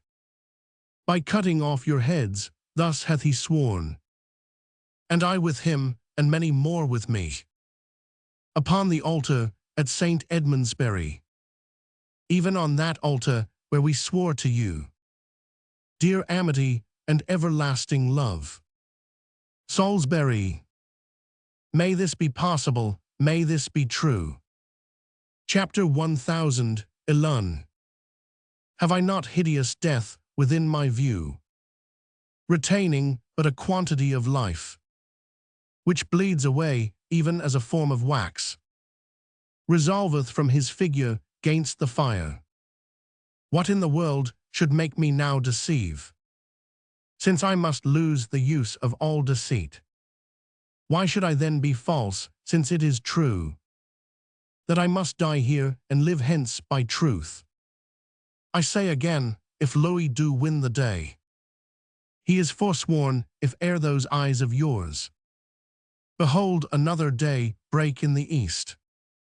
But even this night, whose black contagious breath already smokes about the burning crest of the old, feeble, and day-wearied sun, even this 99 night, your breathing shall expire, paying the fine of rated treachery, even with a treacherous fine of all your lives. If Louis, by your assistance, win the day, commend me to one Hubert with your king, the love of him and this respect besides, for that my grandsire was an Englishman. Awakes my conscience to confess all this. In lieu whereof, I pray you bear me hence from forth the noise and rumour of the field, where I may think the remnant of my thoughts in peace, and part this body and my soul with contemplation and devout desires. Salisbury, we do believe thee, and beshrew my soul, but I do love the favour and the form of this most fair occasion, by the which we will untread the steps of damned flight, and like abated and retired floods, leaving our rankness and irregular course, stoop low within those bounds we have o'erlooked 500, and calmly run on in obedience, even to our ocean, to our great King John. My arm shall give thee help to bear thee hence, for I do see the cruel pangs of death right in thine eye. Away, my friends, new flight, and happy newness that intends old right. Exeunt, leading off Melon. Scene 5, the same, the French camp. Enter Louis and his train. Chapter 50, Wheeze. The Son of Heaven, methought, was loath to set, but stay 500, and made the Western welkin blush, when the English measure backward their own ground. In faint retire, oh, bravely came we off, when with a volley of our needless shot, after such bloody toil, we bid good night, and wound our tottering colours clearly up. Last in the field, and almost lords of it, enter a messenger. Chapter 1000, Essenger. Where is my prince, the Dauphin? Chapter 50, Wheeze. Hear what news. Chapter 1000, Essenger. The Count Melon is slain, the English lords, by his persuasion, are again fallen off, and your supply, which you have wished 500 so long, are cast away and sunk on Goodwin sands. Chapter 50, Wheeze. Ah, foul shrewd news, beshrew thy very heart. I 999 not think to be so sad tonight, as this hath made me. Who was he that said, King John 999, fly an hour or two before the stumbling night 999 part our weary powers. Chapter 1000, Essenger. Whoever spoke it, it is true, my lord. Chapter 50, Wheeze. Well, keep good quarter and good care tonight. The day shall not be up so soon as I, to try the fair adventure of tomorrow. Scene 6, an open place in the neighbourhood of Swinstead Abbey. Enter the Bastard and Hubert, meeting. Hubert. Who's there? Speak, ho, speak quickly, or I shoot. Bastard. A friend, what art thou? Hubert. Of the part of England. Bastard. Whither dost thou go? Hubert. What's that to thee? Why may I not demand of thine affairs as well as thou of mine? Bastard. Hubert, I think. Hubert. Thou hast a perfect thought. I will, upon all hazards, well believe. Thou art my friend, that know'st my tongue so well. Who art thou? Bastard. Who thou wilt, and if thou please, thou mayst befriend me so much as to think I come one way of the Plantagenets. Hubert. Unkind remembrance, thou and eyeless knight, have done me shame, brave soldier, pardon me, that any accent breaking from thy tongue should scape the true acquaintance of mine ear. Bastard. Come, come, sans compliment, what news abroad? Hubert. Why, here walk I in the black brow of night, to find you out. Bastard. Brief then, and what's the news? Hubert. Oh, my sweet sir, news fitting to the night. Black, fearful, comfortless, and horrible. Bastard. Show me the very wound of this 99 news. I am no woman, I 100 not swoon at it. Hubert. The king, I fear, is poisoned 500 by a monk. I left him almost speechless and broke out to acquaint you with this evil, that you might the better arm you to the sudden time, than if you had at leisure known of this. Bastard. How 999 he take it, who 999 taste to him. Hubert. A monk, I tell you, a resolved villain, whose bowels suddenly burst out, the king yet speaks, and peradventure may recover. Bastard. Who didst thou leave to tend his majesty? Hubert. Why know you not, the lords are all come back, and brought Prince Henry in their company, at whose request the king hath pardoned 500 them, and they are all about his majesty. Bastard. Withhold thine indignation, mighty heaven, and tempt us not to bear above our power.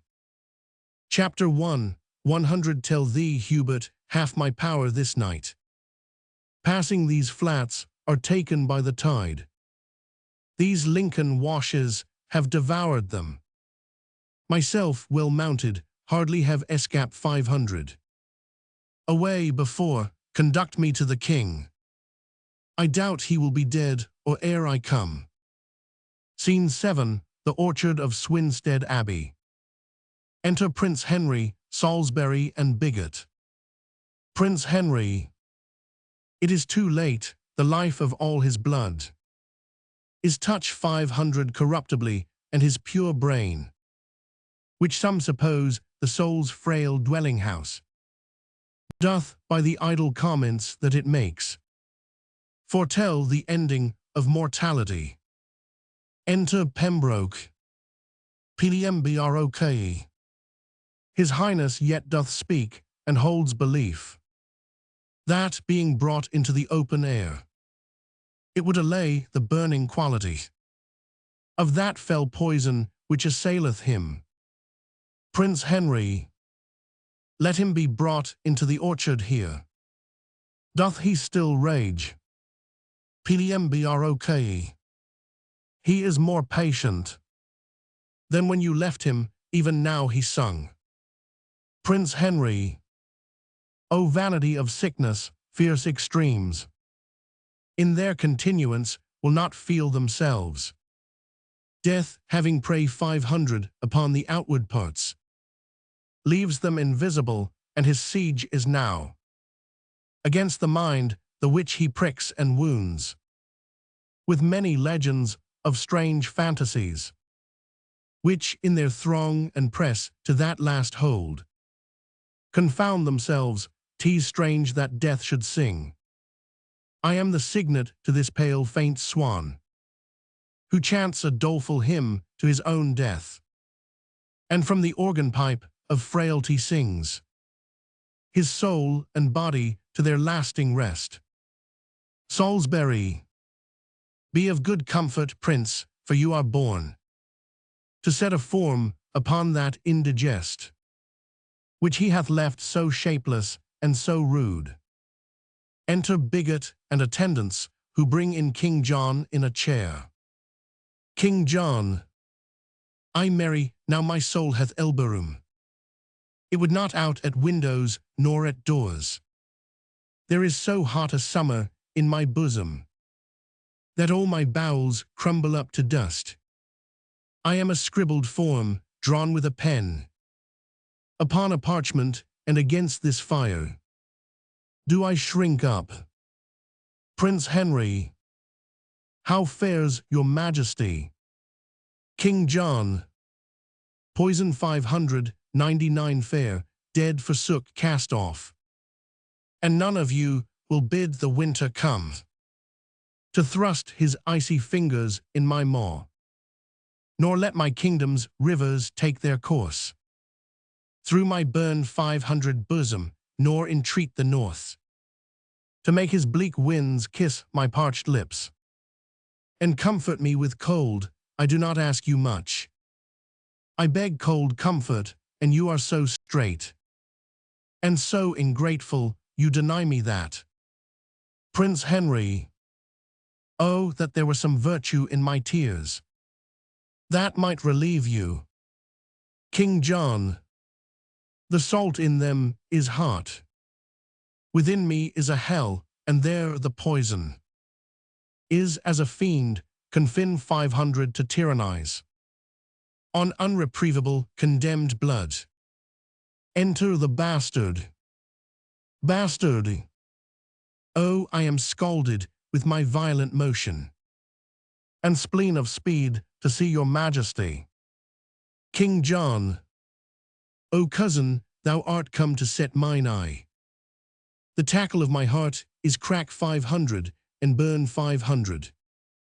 And all the shrouds wherewith my life should sail are turned to one thread, one little hair. My heart hath one poor string to stay it by, which holds but till thy news be uttered. And then all this thou seest is but a clod and module of confounded royalty. Bastard! The Dauphin is preparing hitherward, where God he knows how we shall answer him. For in a night the best part of my power, as I upon advantage 999 remove, were in the washes all unwarily devoured by the unexpected flood. Salisbury, you breathe these dead news in as dead an ear. My liege, my lord, but now a king, now thus. Prince Henry, even so must I run on, and even so stop. What surety of the world, what hope, what stay, when this was now a king, and now is clay? Bastard! Art thou gone so, I do but stay behind, to do the office for thee of revenge, and then my soul shall wait on thee to heaven, as it on earth hath been thy servant still. Now, you stars that move in your right spheres, where be your powers, show now your mended faiths, and instantly return with me again, to push destruction and perpetual shame out of the weak door of our fainting land. Straight let us seek, or straight we shall be sought. The Dauphin rages at our very heels. Salisbury, it seems you know not then so much as we. The Cardinal Pandolf is within at rest, who half an hour since came from the Dauphin, and brings from him such offers of our peace, as we with honor and respect may take, with purpose presently to leave this war. Bastard! He will the rather do it when he sees ourselves well sinewed to our defense.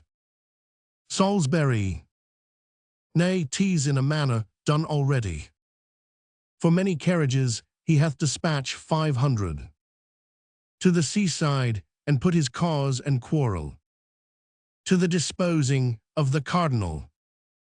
with whom yourself, myself, and other lords, if you think meet, this afternoon will post, to consummate this business happily. Bastard! Let it be so, and you, my noble prince, with other princes that may best be spar 500, shall wait upon your father's funeral. Prince Henry, at Worcester must his body be inter 500, for so he will 500 it. Bastard! Thither shall it then, and happily may your sweet self put on the lineal state and glory of the land, to whom with all submission on my knee I do bequeath my faithful services and true subjection everlastingly. Salisbury, and the like tender of our love we make, to rest without a spot for evermore. Prince Henry, I have a kind soul that would give you thanks, and knows not how to do it but with tears. Bastard! Oh, let us pay the time but needful woe, since it hath been beforehand with our griefs. This England never 999, nor never shall lie at the proud foot of a conqueror. But when it first 999 helped to wound itself, now these her princes are come home again, come the three corners of the world in arms, and we shall shock them, naught shall make us rue, if England to itself do rest but true.